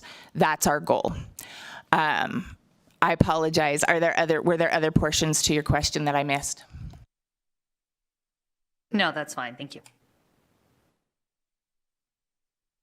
Madam Chair, if I may add to Ms. Feeney's testimony. Go ahead. Sorry, for the record, Corey Solferino representing the Washoe County Sheriff's Office. We know that I've presented to this body for several years as a lobbyist on behalf of Sheriff Balaam. So I sympathize with Senator Goicochea's comments about the rules. We are working diligently in Washoe County on a capital improvement project for a forensic medical mental health unit. I don't know how far that timeline is. Numbers are coming in at about $200 million, but you have heard me speak before this body about a rising average daily population. When I came here 4 years ago, we were talking about an average daily population of 1123 for the Washoe County Sheriff's Office. And while the numbers may be different down in Clark County, I bet the percentages are probably pretty close to right on. Last month or last quarter, we're looking at an average daily population of 1224, over 75% of which of that population is defined as chronically ill. Over 35 to 56% of our current inmate population at one point or another during their stay are on mental health medication. So this is a problem that is occurring every day. These additional 30 to 35 beds in our identified housing unit will allow us to treat earlier in the system, allow us to identify that. I know ultimately the goal in Washoe County, Sheriff Balaam has made a pledge to assist the rules in that endeavor because we know how hard recruitment, retention, especially of licensed clinician social workers and I apologize. This is my new role, so I'm learning all the terminology as we speak, having done 26 years on the operations side of the house, but speaking to these very matters in this building, we're talking about it on the same end. Normally I was on the front line of it, now we're on the back end of it. So rather than the release and repeat program, we're trying to get to the root cause of this at the initial stages. We have seen significant success in Washoe County doing yoga, doing music therapy to our current mental health population. This will just further enhance those capabilities and hopefully help the state in reducing those needs for forensic beds on the backside.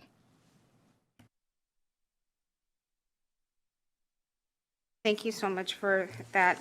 Ms. Cody, I have a question for you. We have the two forensic hospitals. We have Lakes Crossing and Stein Forensic here in Las Vegas. What's the current wait list for the forensic service both in Clark County and in Washoe County? And you may have said, but could you repeat it if you did? And I apologize if I missed it. How long is the average for a client to wait for a placement in either one of the facilities? Drew Cross for the record. Madam Chair, the wait list currently in Clark County is 103 clients. It's 13 clients in Washoe County and 13 clients in our rural counties.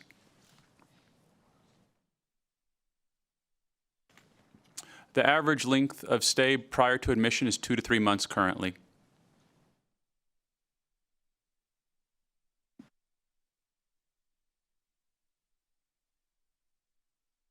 That's the average length of the stay is 2 to 3 months. How long is the average length to actually get a bed? So it's actually quite similar. So the average length of stay across the state for forensic services is approximately 96 days. The average length of stay to admission is between 2 and 3 months currently. I'm sorry, and that's to admission.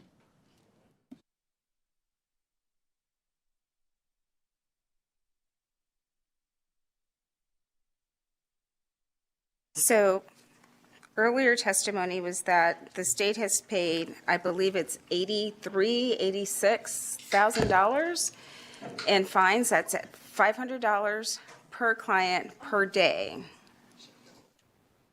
And as we wait to get this pilot program going, since we will not be having the beds, additional beds, because that was the goal, to have additional beds, we're not going to have that. How much more money do you think the state will be paying out in fines?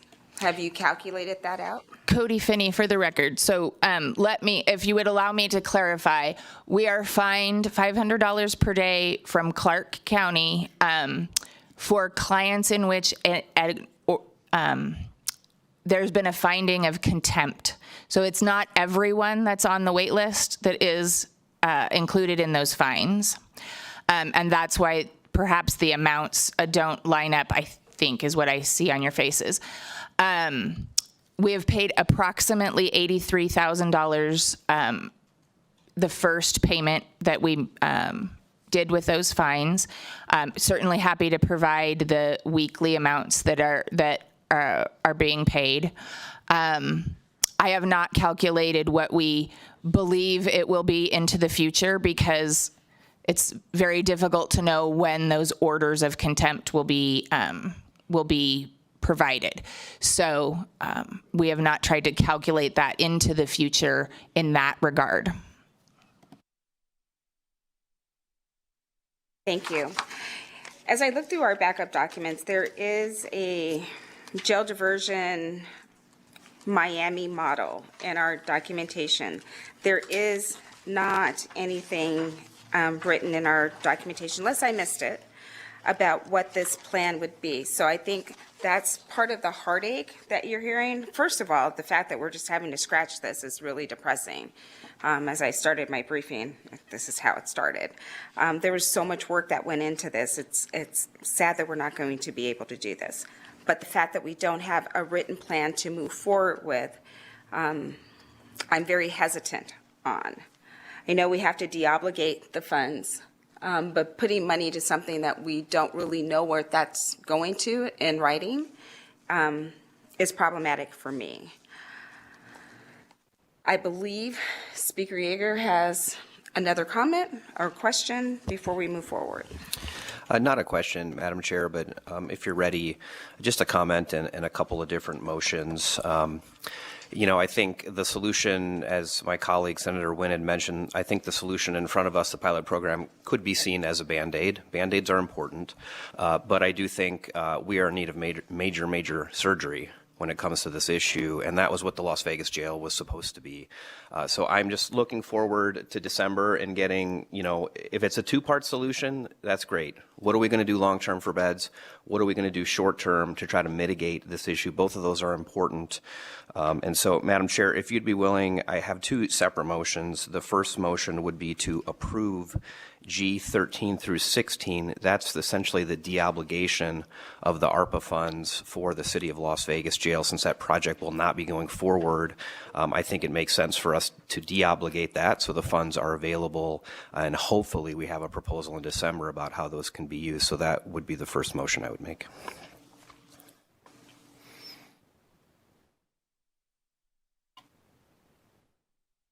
And we were hearing G8 and 9 as well. Do you have a second motion for G8 and 9? Madam Chair, thank you. I wasn't sure how you wanted to proceed, if we need to do the motion separately, but my motion for G8 through 9 would be to defer consideration until the December meeting. I think there's some merit to the proposal, but I think I have some concerns, and I think I heard from my colleagues, there's just some concerns that we don't have a real plan in writing about how this is going to operate. I understand it's a 2-month delay, but I also know we've been at this issue for, I don't know, a decade probably at this point. So I think I would like to see a little bit more of a definite plan on the pilot program and have that side by side with what the permanent solution is. So it would be 2 motions, one to approve G13 through 16 and one to defer G8 and G9 to the December IFC meeting. Thank you.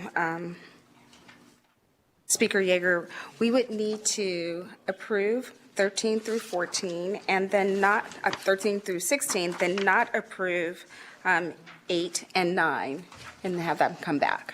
Would you be willing to amend your motion to that? I will amend the motion as you stated, Madam Chair. Thank you. Thank you. We have a motion. Can I get a second? Second. We have a motion and a second on the motion. Any discussion? Senator Gocochea? Yes, thank you, Madam Chair. I guess I would really like to see us continue to fund the 14-9. Again, we heard the testimony. It's all about recruitment, and that's really what they're going to need. And the 60-day delay won't help them with their plan, push us out a little farther. So I guess I would like to see us go ahead and, even though it's a loose plan, it talks about bringing personnel to play, and we're going to need them. I don't care what we have. The brick and mortar won't solve the problem. So I would hope that, I would have to support G8 and 9 being funded as well. And I'm all about, let's see what the real plan looks like in December. But again, we're going to have people, and I think that first piece does bring the people. Thank you so much for those comments. And I agree, they will have to have people, but we need to know what the plan is and where those people are going to lay and what we're actually paying for. Are there any other comments? Anyone else in Carson? I'm not seeing any comments here in Las Vegas. All right, seeing no other comments, we have a first and a second.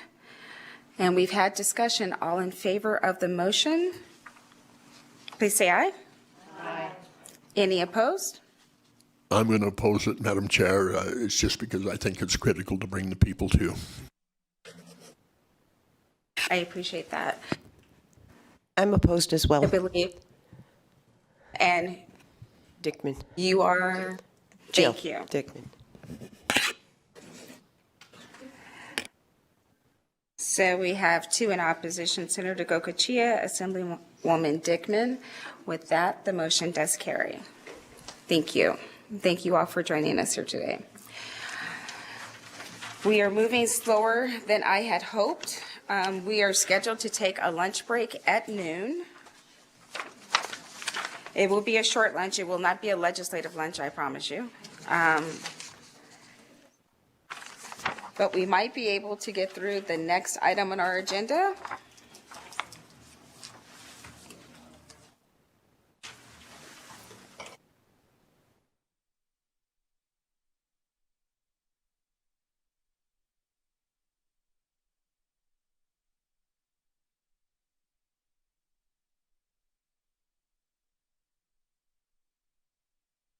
Before we move on to the next item on our agenda, Senator Canizero has a comment. Thank you, Madam Chair, for the leniency. I know we've just been discussing and had a lot of discussions during the legislative session about the use of these ARPA dollars and making sure that they are going towards the programs that we have, that we go through the process here in IFC to approve them for.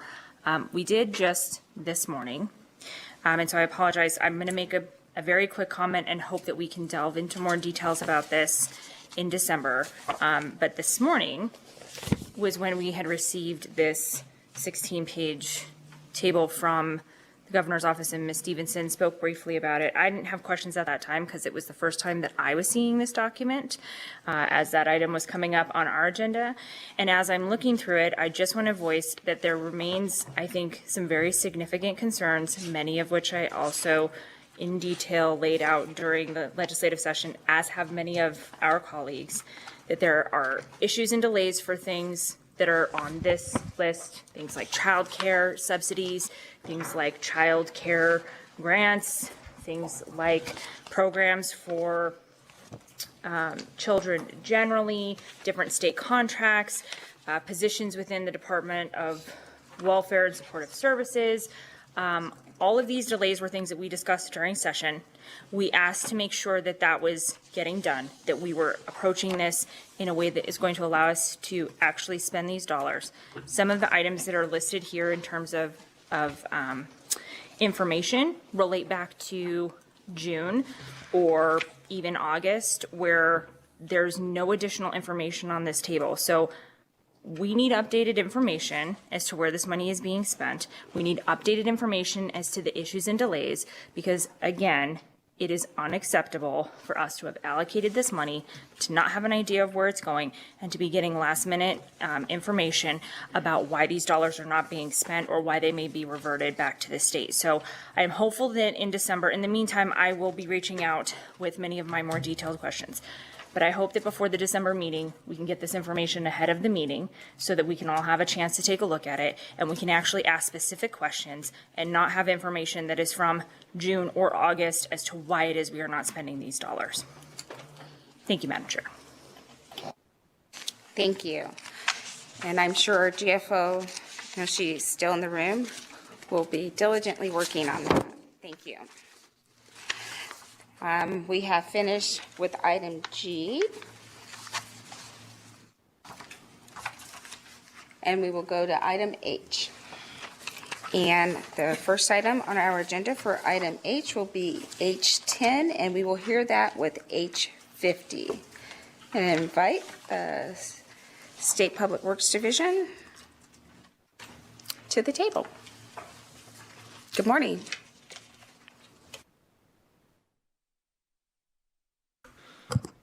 Good morning. Matthew Tuma, Deputy Director for the Department of Administration, and from Carson City, we have our Administrator of Public Works and Capitol Police and DPS joining us. So these are two work programs associated with the new building acquisitions for the state. As many of you may remember, in the Capital Improvement Program legislation, it was authorized the acquisition of quite a few buildings in Carson City and in Las Vegas.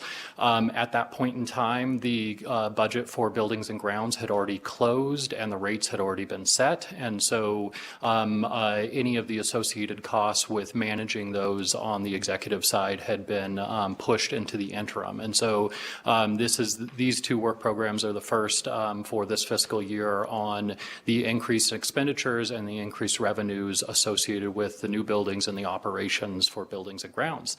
And that being said, I am open for any questions.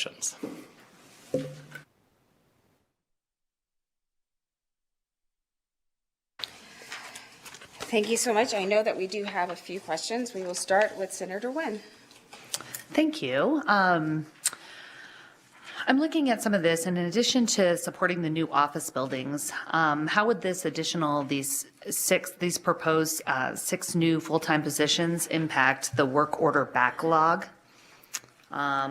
I guess some of those overtime costs that we were previously expending on other existing employees, and also the ability to perform preventative and routine maintenance. Matthew Tuma for the record. I think one of the things impacting most departments and most divisions over recent years has been the vacancy rate.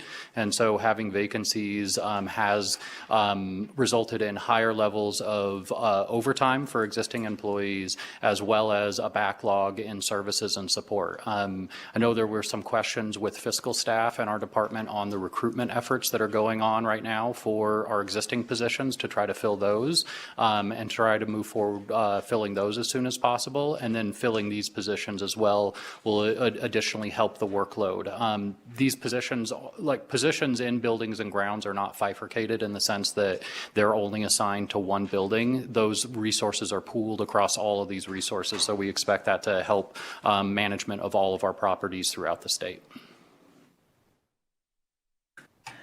Do you think you'll have any issues filling those additional 6 positions? Matthew Tuma, Deputy Director. For the record, I think recruitment is an ongoing challenge for the state.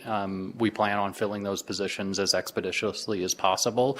The state is planning and has started several hiring fairs on getting folks in the door, as well as we've pursued several different strategies on buttressing our recruitment efforts, in addition to the generous COLAs that were approved at the legislative session, making our jobs competitive going forward in this biennium. So all of those contributing factors sort of apply that we hope we'll be able to fill our positions and reduce our vacancy rate in this department, this division, as well as across the state. Sorry, I have a lot of employment questions here there's obviously a lot of new positions that are proposed here. Can you also discuss the 5 new positions that are needed to provide the security and police services for the new buildings at the McCarran Center? How did you come up with that number 5, I guess? Matthew Tuma, for the record, I will defer to Chief Latos, who I believe is in Carson City. For the record, my name is John Latis. I'm the chief of the Capitol Police. Whenever you talk about staffing for law enforcement, that obviously becomes very challenging. The Capitol Police has extra challenges where we're predominantly considered a protective force, but we also have respond for traditional calls for police service. In the Las Vegas area, we have 82 properties that are currently under our purview, and with the additional 17, when I only have 6 officers that are housed in Vegas, it becomes very challenging to provide that protective posture that's needed for those properties, as well as respond to those calls for service. So really, I have 3 officers that for the day shift and the evening shift, because we provide 16 hours of coverage. And just to put it into context for you a little bit, from a response standpoint for these 82 properties, from January 1st through July 13th, we responded to 1,100 calls for service. Some of those can be very time-consuming. Some are obviously very short. And that required us to produce 309 police reports, and then we made 15 arrests in and around state properties. So when we respond to those calls, it's very tough to have that protective posture in those buildings that we need. By having these extra resources, we'll be able to beef up our staffing in days and evenings to where we can provide that protective presence and still respond for police services as needed. Thank you. And Madam Chair, may I just follow up? I guess my concern was I understand the need for, and I appreciate that information because I think that's important for us to understand. How come 5 were requested as opposed to 10 or, 3? John Letis, for the record. I wanted to make sure that I was trying to be judicious with the funding. I wanted to get something that I felt like we could actually provide that protective presence as well as respond to those calls for service. That gives me the ability to add 2 for evenings and 2 for days, and I think that would be adequate to handle what we're doing. I think this next question is actually for you as well, and this is kind of in line with those additional security and police services positions. I see here that there's a new type of position within the Capitol Police Division that would serve as this Lieutenant Deputy Chief position. Can you determine how it was needed to provide this type of leadership in the Las Vegas area in response to the building acquisitions? Or was that a direct response to those building acquisitions, or is there some other basis for that? John Leadis for the record. So span of control becomes a concern when you're adding additional 4 officers. Having a deputy chief that can handle the responsibility at the south kind of takes some of the load off me, as well as some of the administrative pieces. And the other piece that I think is very important when we think about potential protests or some of the First Amendment assemblies that we encounter, having somebody that can operate as a field force commander and control those assets remotely while, I can handle some of the other stuff, it makes my job a little bit easier. And then hopefully they can also provide some support on the protection side of the house as well. Thank you. And I hate to jump back. I realized that I had a couple other questions that I had notated. So if we can come back down here to the building at Grant Sawyer. In addition to supporting the new office buildings, how would the addition of those, I'm sorry, that's not that's already my asked question. I'm looking at the state-owned building rent rate, and this kind of brings you back to item number 10. With the projected lower than optimal operating revenue level in fiscal year 24, does the agency anticipate increasing the rent rate for state agencies in fiscal year 2025? And if so, what would the estimated range of that rent rate increase be? Matthew Tuma, Deputy Director, Department of Administration for the record. Right now, we're not contemplating a rental rate revision mid-biennium. It will likely have to be revised going into the next biennium. We are lowering our reserves significantly with this work program beyond what the legislatively approved reserve date would be. There are a variety of ways that we can manage sort of cash flow as well as sort of prioritize projects within the division and within the budget account that would probably be things that we would do before we would contemplate raising the rent rate mid-biennium. That creates a lot of cascade problems for agencies because they're budgeted at the specific rent rate that was approved by the legislature or during the legislative session. So that would be something that we would have to go back to this body and contemplate doing if we wanted to do that in FY25, but we don't have plans to do so right now. And thank you for your patience, Chair. And I have no other questions. Thank you. I think the next person up for questions is Senator Harris.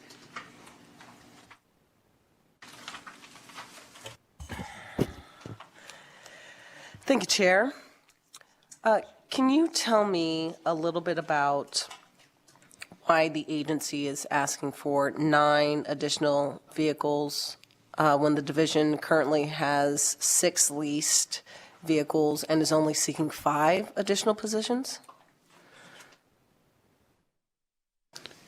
Matthew Tuma, I'm going to defer to Capitol Police. I think that was the vehicle request in the Capitol Police section.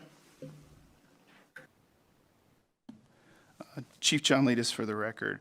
I think part of that request is stemming from the need for vehicles in Carson City. Although we did not ask for personnel or additional PCNs for Carson, because I believe our staffing can effectively handle that once the vacancies get filled. But we are short vehicles in Carson, and we have added some additional properties.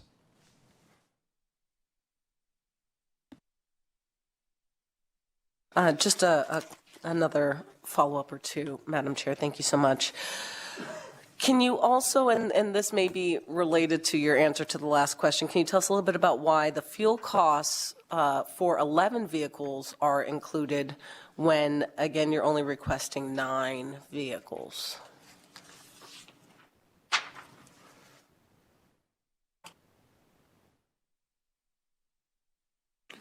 Matthew Tuma for the record. Capitol Police and DPS can chime in here if necessary, but my understanding was that fuel costs were underfunded for the Capitol Police for their support of buildings within both northern and southern Nevada, and this was a vehicle that we were utilizing to true up what those operational costs were since they're funded by buildings and grounds. Okay, let me just ask a quick clarification on that answer, if I may. Are you saying that right now we are underfunding the fuel costs per vehicle, and so you all have essentially asked for fuel costs for 2 more vehicles at the underfunded amount to try and compensate for the difference? Matthew Tuma, for the record, with Deputy Director for Administration. So I think one of the things that we've noticed this is for fuel costs, this is for utility costs, and the base year funding model that we utilize when budgeting is that base year expenditures for fuel, for energy costs were lower than what we actually experienced in our work program year. And so, we by taking those base year costs for a lot of those things, we have underfunded what those actually are operationally based off of FY23 totals. And so one of the things in the B&G work program that you'll notice is that there's a large amount for utility expenditures, and that's because we started off this fiscal year under budgeted significantly by about $800,000 on utility costs. So utility and fuel and energy costs have gone up significantly over this last year, and most agencies that have those large expenditures associated with those have noticed those changes. So we try to be as transparent and accurate as possible when we're talking about what these operational costs will be for the fiscal year. And when we're looking at our overall reserve amounts, we don't want to piecemeal that out necessarily. We want to be transparent with you guys about what the full costs are going to be. So we may have to have a conversation with fiscal staff about this, but I think it would be more transparent to say we're funding 9 cars at this additional amount as opposed to 11 vehicles, but it's only going to actually go to 9 vehicles, right? And we're funding 1 vehicle at 1.25 vehicles, right? So we'll have to look at how we can up whatever the fuel costs are and say, yeah, this is actually going to go to 9 vehicles, but fuel costs are just more expensive. Okay. So given that this request contains expenses outside the scope of the new properties, how would the Capitol Police's ability to provide police services be impacted if this request were deferred to a future IFC meeting contingent upon the agency providing the committee with delineated resources needed for the new properties and the additional resources sought to enhance the agency's existing operations?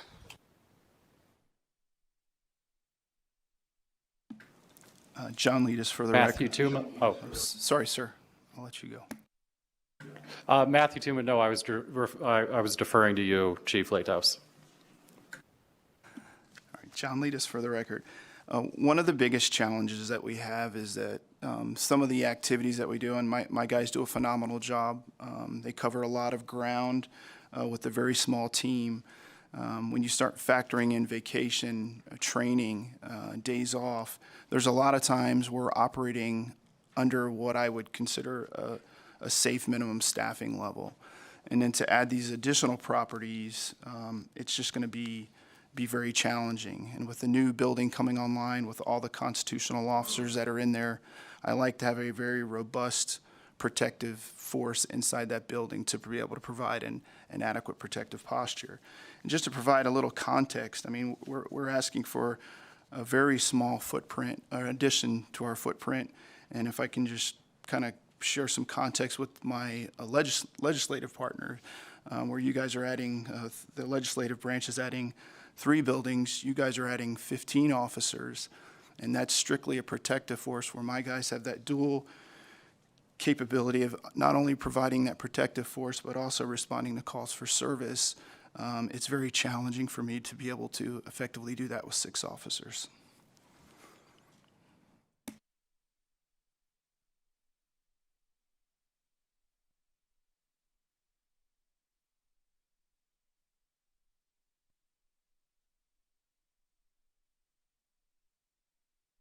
Members, any other questions?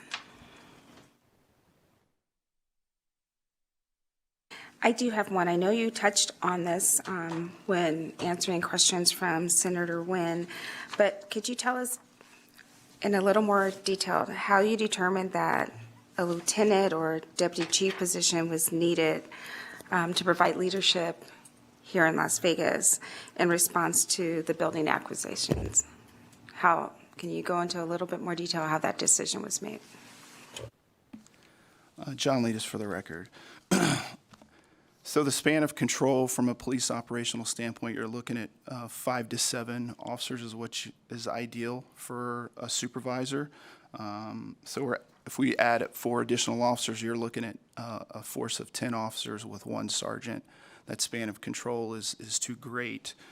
So adding an extra supervisor is ideal. A lieutenant would be great because they can act as a deputy chief in the southern operations, as well as expand our abilities to handle First Amendment assemblies, work at that higher elevated level from the sergeant, and then also help me support the supervision of the protective team as well. So I would prefer that lieutenant to be able to function in that capacity. That's who you really want as a field force commander in those type of incidents. And I think from being prepared, it's the ideal position to add.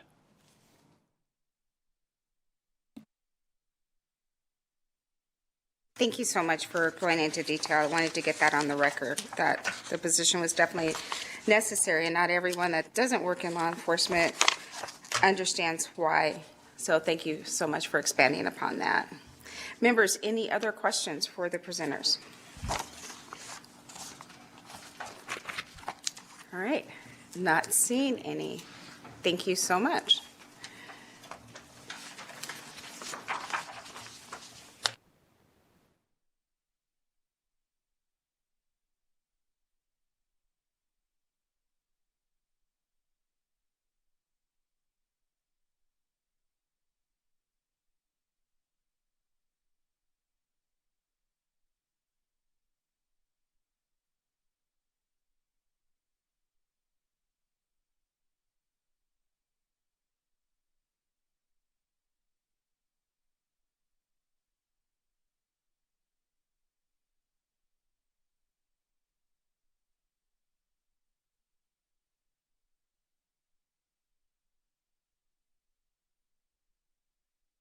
Thank you. Seeing no other questions from any of the members here in Las Vegas and not seeing any from members in Carson City, I'll accept a motion.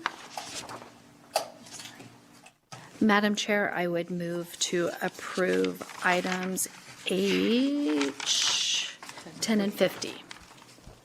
And I'll second. We have a motion and a second on the floor. Is there any discussion on the motion? Madam Chair. Senator Titus, go ahead. Yeah, thank you, Madam Chair. I'm going to be a no on this motion on all 3. I expressed my concerns during the previous session regarding the expansion of our footprint and owning more buildings in north and south. That would require the expansion of personnel when we already have a tremendous lack of personnel and open positions. And I think this is exactly what I was worried about, that it's going to, as we expand our government, we expand the cost and we expand the personnel and we expand our footprint. So I'm going to be a no on this. Thank you. Thank you so much for your comments and letting me know how your vote will be. But we are expanding because the state itself is expanding. We are definitely growing, one of the fastest growing states in the union. Are there any other comments?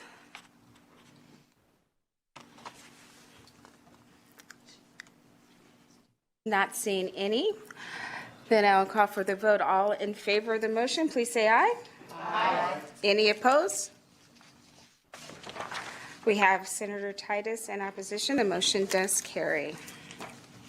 I thank you all for the presenters that were here to present today.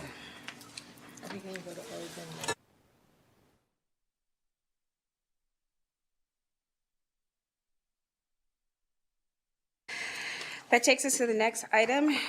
We have H25.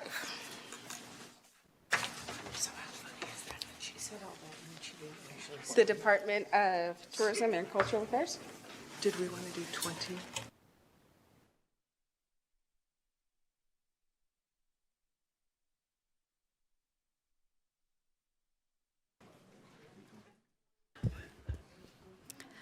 Good morning, Madam Chair and members I of the passed committee. you. Oh, sorry. Before you go, I am so sorry. I forgot that Senator Neal pulled H20. So please forgive me. We will go to H20 next.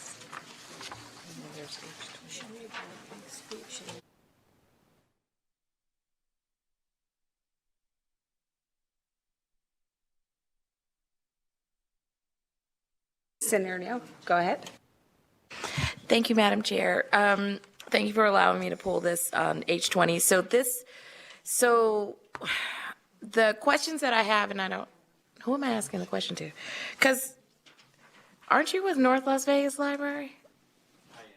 Okay, so because I was reading the justification, which is on page 236, 20.2, and it was saying that that in the justification that GoEd is acting as a pass-through with program management responsibilities assigned to Carson City Library. So that's the first confusing part of you sitting there. The second issue, that when I read the solution and what was listed as the identified problem in the solution, it seemed like it's a virtual reality program that is basically doing some form of soft skills training, not necessarily removing the barrier of partnering disadvantaged populations with educational partners. And so that wasn't clear to me, because in the solutions, if you read it, it says that this virtual reality program as a supplement to training programs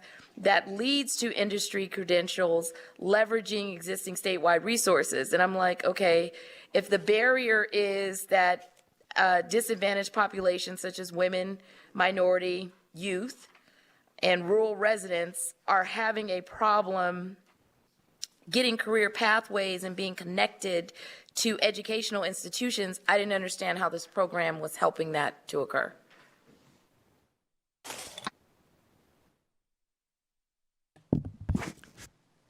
Madam Chair, for the record, my name is Carsten Heiss. I'm representing GoEd. I've got the entire team with me here today addressing the question, Senator Neal.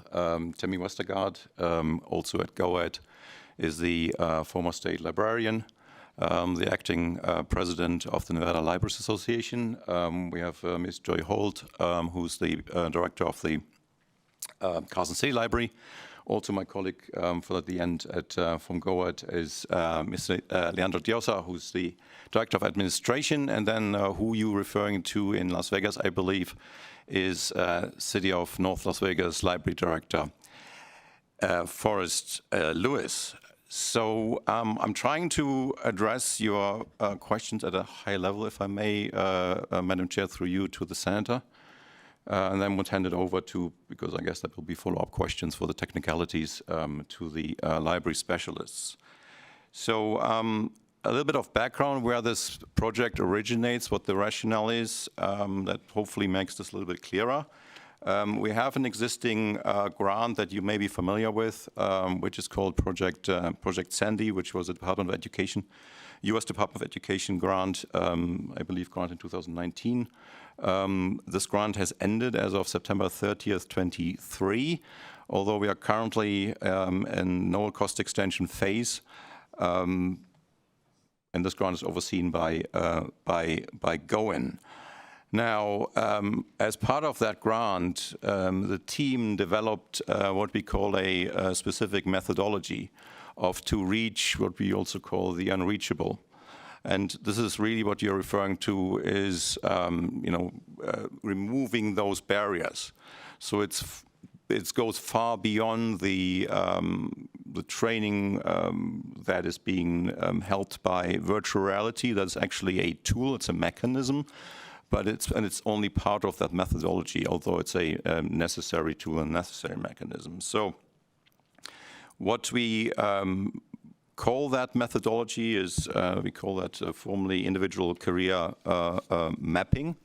And I can leave the team to explain this in more detail, but it is only working when you leverage the methodology, the approach, which is based on leveraging networks. And we talk about superconnectors in networks. And we identified the library as an institution. We identified individuals, which we call, navigators, and many parts of that network that forming a community of practice. And those will act sort of as superconnectors to reach those unreachable. And it does work. It has proven itself. So we, as part of Project Sandy, we could call it a proof of concept phase. We rolled this out in rural high schools. We rolled it out to vocational rehabilitation transition planning, juvenile probation, unhoused populations, municipal specialty courts, and work-based learning coordinators across high school districts. So that's who we are reaching with this methodology, and we, as part of the individual career mapping, we are using this virtual reality as a tool to incite interest, to get across those barriers, getting across those populations, getting to those populations that otherwise would not engage, because we have learned that even if you have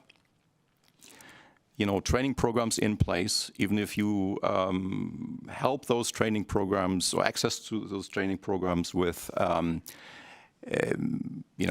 tuition reimbursement, we still found that there is a barrier that those populations I just listed are not reached. And we're also finding, unfortunately, that established training providers, education providers, do reach a certain part of a population, but not those critical and disadvantaged parts of the population.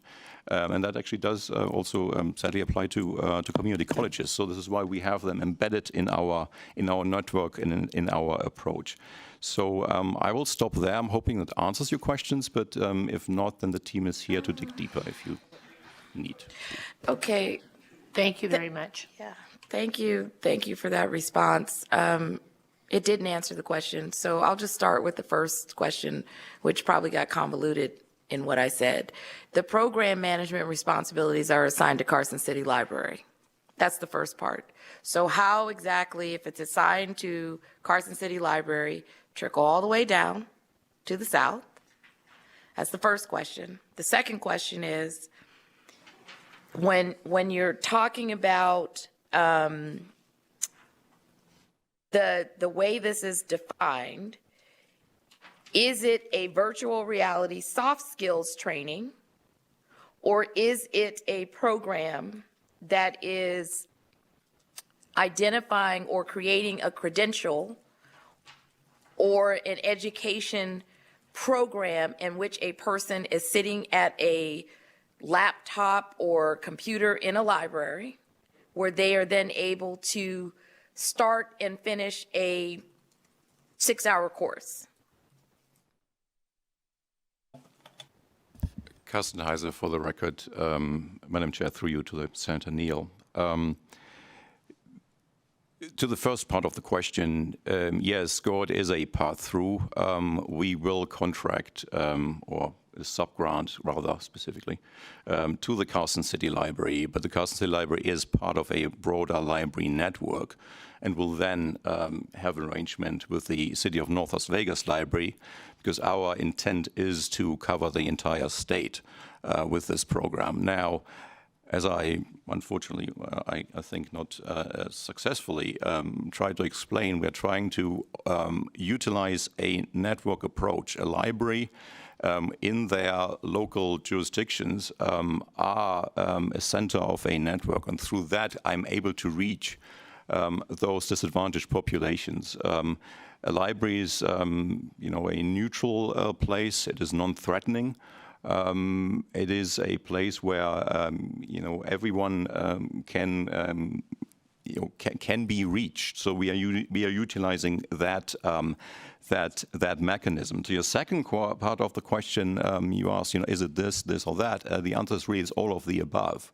So the virtual reality headsets that are at the you know, as part of the collection of the library are there available as tools, but the individual career mapping, that whole exercise is within virtual reality. And in virtual reality are field trips. Field trips are giving the individual an exposure. How would a career in a certain industry look like without, which is actually an important point, because often, you know, you can't get internships or can't get exposure to potential employers, but through virtual reality, you can, as if you were in the day of, you know, in a healthcare facility or at an advanced manufacturing facility.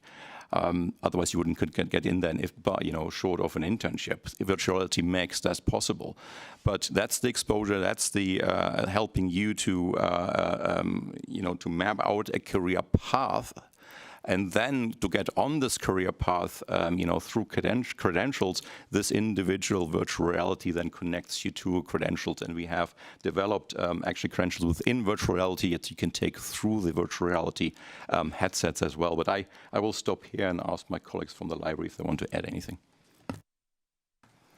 But before anyone else answers, because I'm going to try to close this out, can they answer why it didn't go to the broader Clark County Library system, if it's about the network?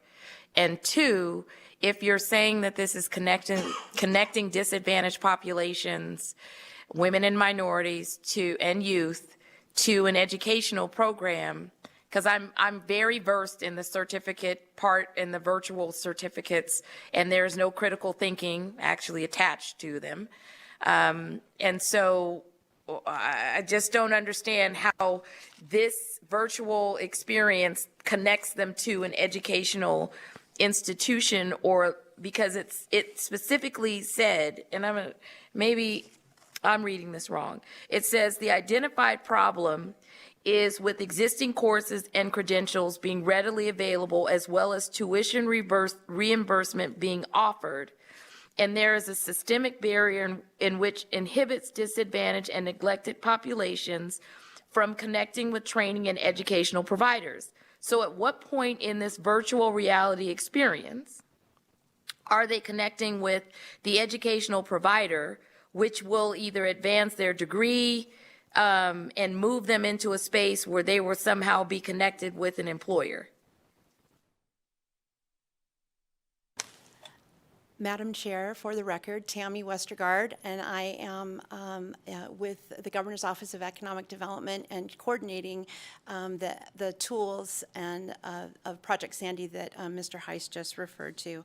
Madam Chair, through you to the Senator, I think one way to understand how all of this works is it is akin to helping individuals improve labor market literacy. So through virtual reality, through a SaaS career information database system called the Nevada Career Explorer, individuals through their public libraries in the state of Nevada, and that's every library in the state of Nevada. This is not, there's a residency kind of component of a subject matter expert workforce development professional that will be in residence at the North Las Vegas Library and in residence at the Carson City Library. But that doesn't mean that all jurisdictions are not being served, because these tools were provided through Project Sandy. So Project Sandy has left a legacy of individual career mapping that helps people improve their labor market literacy skills. And then through the tools that have been built, we're going to continue to use them.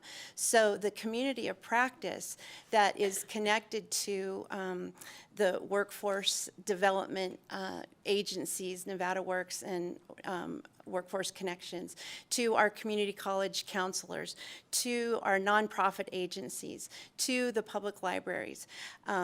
Those are all there's connection within the SAS database system where referrals are made once an individual has charted their own career map specifically and has decided to pursue a training program. Then within the system, they're referred to the proper training provider. And in some cases, there are 5 industry recognized credential training programs.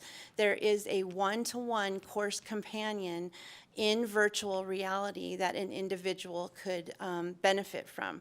And that is certified nursing assistant, a dialysis technician, advanced manufacturing certificate, math for tech, and skilled trades HVAC. So those are course companions that run with the training program that's provided by our community colleges typically.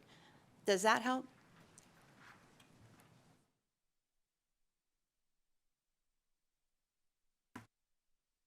I don't even know how to answer this question. Listen, it is helpful in a very generic and broad sense. I am very clear that there are workforce initiatives that are happening in libraries, that we started one-stops and all of these various things. The way that this justification is written, where you identify a problem, identify a solution, and the program sustainability just created a series of questions. We have a lot to discuss today, and so what I'm going to do is take this offline because it's still not clear on how Carson City to one other library entity was connected versus the others. And then because I'm well aware of how Sandy worked and functioned, and you're saying that this is a legacy, and so therefore you're going to take T-Mobile dollars from the AG and then continue a virtual reality piece, I'm still not clear on how this creates outcomes for disadvantaged populations and puts them in a career pathway by saying you now understand the literacy of the job market and what it is offering, and now I can steer you towards X and Y and Z.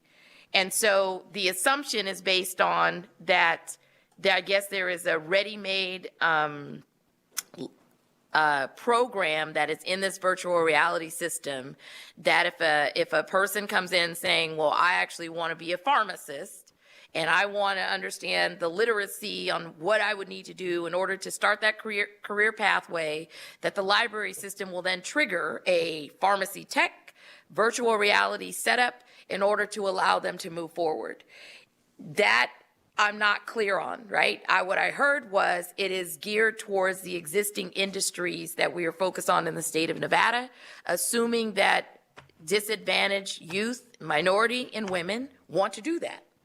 And I'm wondering if they don't, and they come in saying, I want to be a doctor, I want to be an airplane pilot, how exactly how does this virtual reality program connect them to that or help them figure out what the educational pieces are, right?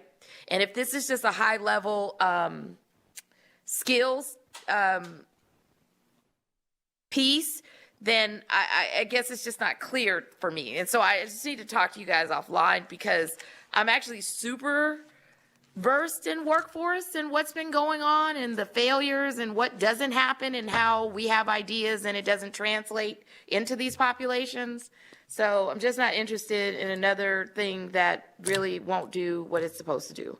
And I haven't seen the outcomes associated with Sandy and disadvantaged populations and them actually being in secured and sustainable jobs. And so with that, thank you, Madam Chair. Thank you, GoEd. We will talk in the near future. Thank you very much, and I hope when you talk in the near future, you will get the Las Vegas Clark County Library District clarification. Okay, any additional questions from the committee? All right, with that, I will take... Madam Chair? I'm Vice sorry, Chair? yes? Sorry, Senator Yes. Titus here. Just a comment and not a question. I just want to acknowledge that actually the good work that you do. I attended a event in Churchill County, back to school night, where they had a lot of vendors there, yourselves included, and I was quite impressed. If you have not gone on, the day and age with job shadowing, where you can say, hey, I might want to be a doctor, but how do I get into a doctor's office to see what they do, or whatever the job description is. What I see, one of the components, and it's many layered, and I recognize Senator Neal's concerns about where does A get you to B, get you to Z, so to speak. I was quite impressed with the virtual reality, with the jobs that you offer, especially for job shadowing. You can't get into those.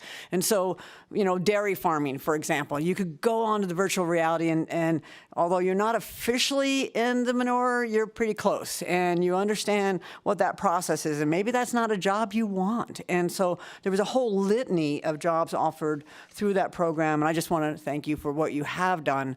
Lots of questions still. I understand concerns. But my gosh, it is a step in the right direction when somebody doesn't even know where to begin. How do you contact these providers? How do you, airline pilots, you can do a virtual pilot program, but some of these other stuff that you actually get into the weeds on. So thank you for what you have done. And that was just a comment. Thank you.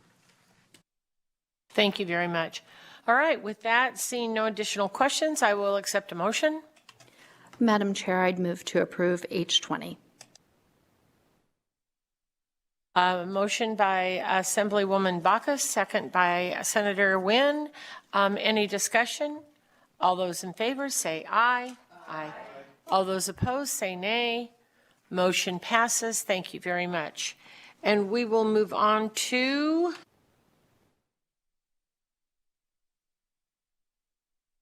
H23 and H24. This was just a revision they wanted to request, so it should be pretty quick. Tourism. And that is the Department of Tourism and Cultural Affairs again. And when you're ready, please go ahead. Good afternoon, Madam Chair and members of the committee. H23 and H24 are companion work programs for each other. H24 originally requested an increase in authority for the cost of a newly obtained office location in Reno. When I did the work program originally, we need some data wiring work to be done to wire some cubicles, and originally the amount requested was $2,000. I did not, at the time of submitting the work program, have an actual quote for that, which I have now obtained yesterday. And the actual quote exceeds the original amount of $2,000 by $3,695. So it is a total of $5,695. So the agency is requesting to possibly revise the work program to be able to pay for the cost of the data wiring. H23 is the companion work program that transfers that authority from budget account 1520 into budget account 1522. So it will affect both of those work programs and change the total of the work program from $95,428 to $99,123. And I can answer any questions about that if you have any.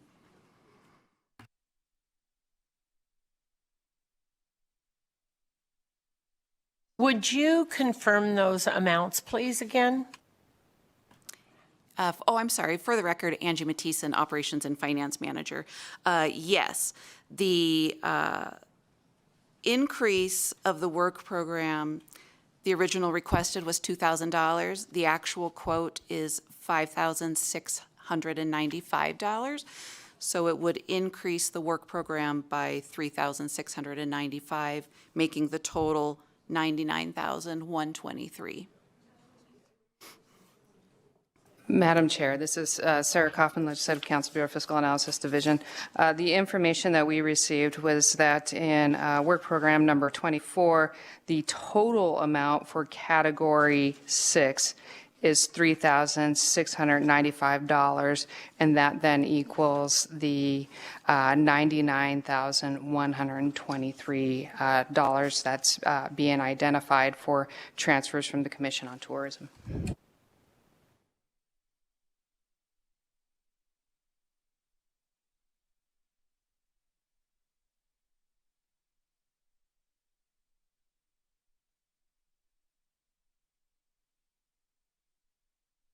Would you please confirm those numbers that you just heard from Ms. Kaufman, please?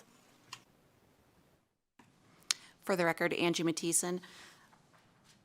The original amount requested in Category 6 was $2,000.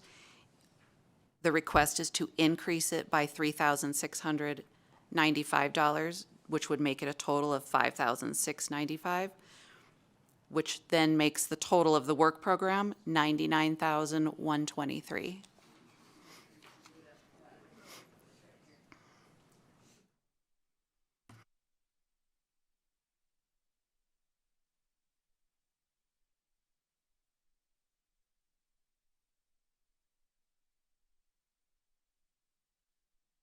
Okay, thank you very much. All right, any additional questions on H 23 and 24? If not, I will take a motion. Madam Chair, I'd move to approve items H 23 and H 24. As requested, as amended. Thank you very much. Second from Senator Wynn. Any discussion? All those in favor say aye. Aye. All those opposed say nay. Motion passes. Thank you very much for that information. Thank you. And we will move on to H 25.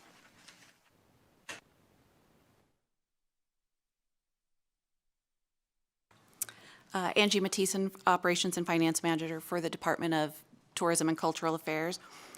H25, the Department of Tourism and Cultural Affairs Division of Tourism has been awarded federal funds from the U.S. Department of Commerce Economic Development Administration for the State Adventure Center construction project. One location, one in Carson City and one in Boulder City. This work program establishes the revenue, GL, and expenditure category to bring in the money for those federal funds, as well as expense those funds. And I can try to answer any questions you might have.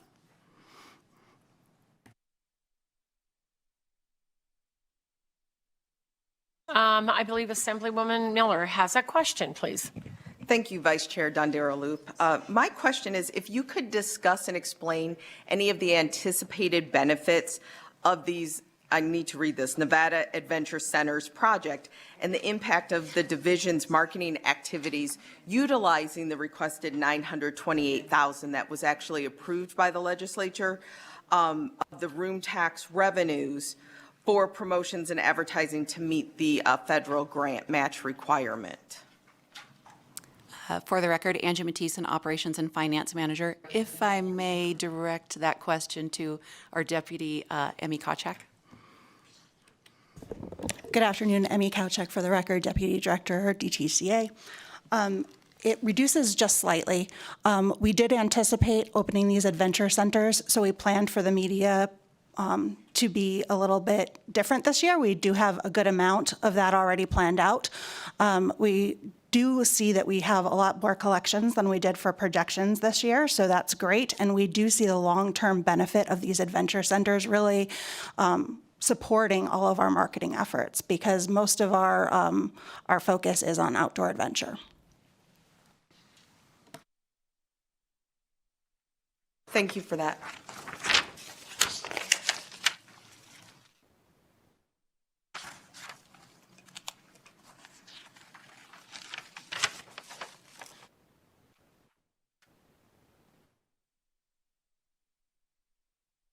Sure. Thank you. Go ahead, please. Thank you for the follow-up, Vice Chair.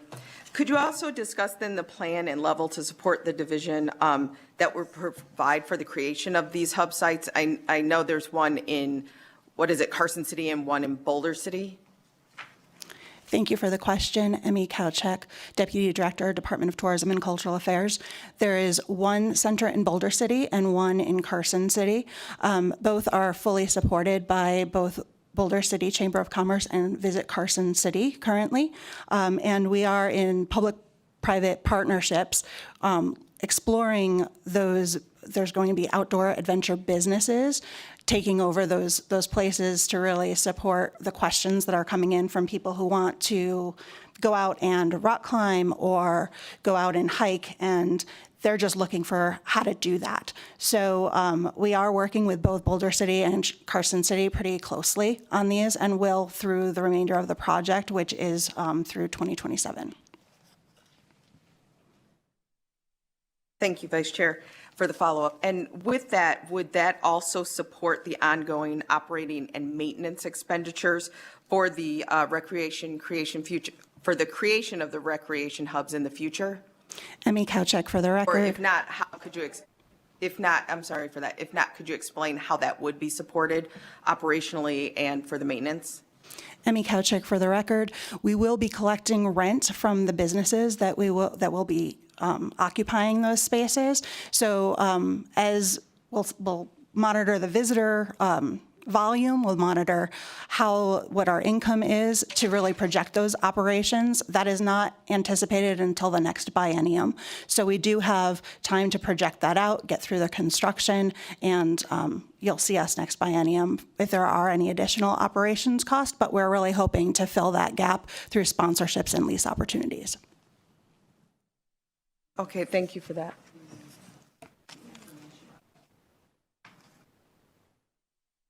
Thank you very much. Any additional questions on H25? Okay, seeing none, I'll accept a motion. Madam Chair, I'd move to approve H25. Thank you very much. I'll second. Second, motion from Assemblywoman Bacchus, second from Senator Wynn. Any discussion? All those in favor say aye. All those opposed say nay. Motion passes. Thank you very much for that information. And give us a 1-minute recess to see where we are as it is 12:30.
Okay, we're back in, and I think what we'll do at this point is we have 4 more items on H, so we're going to stop and take our lunch recess.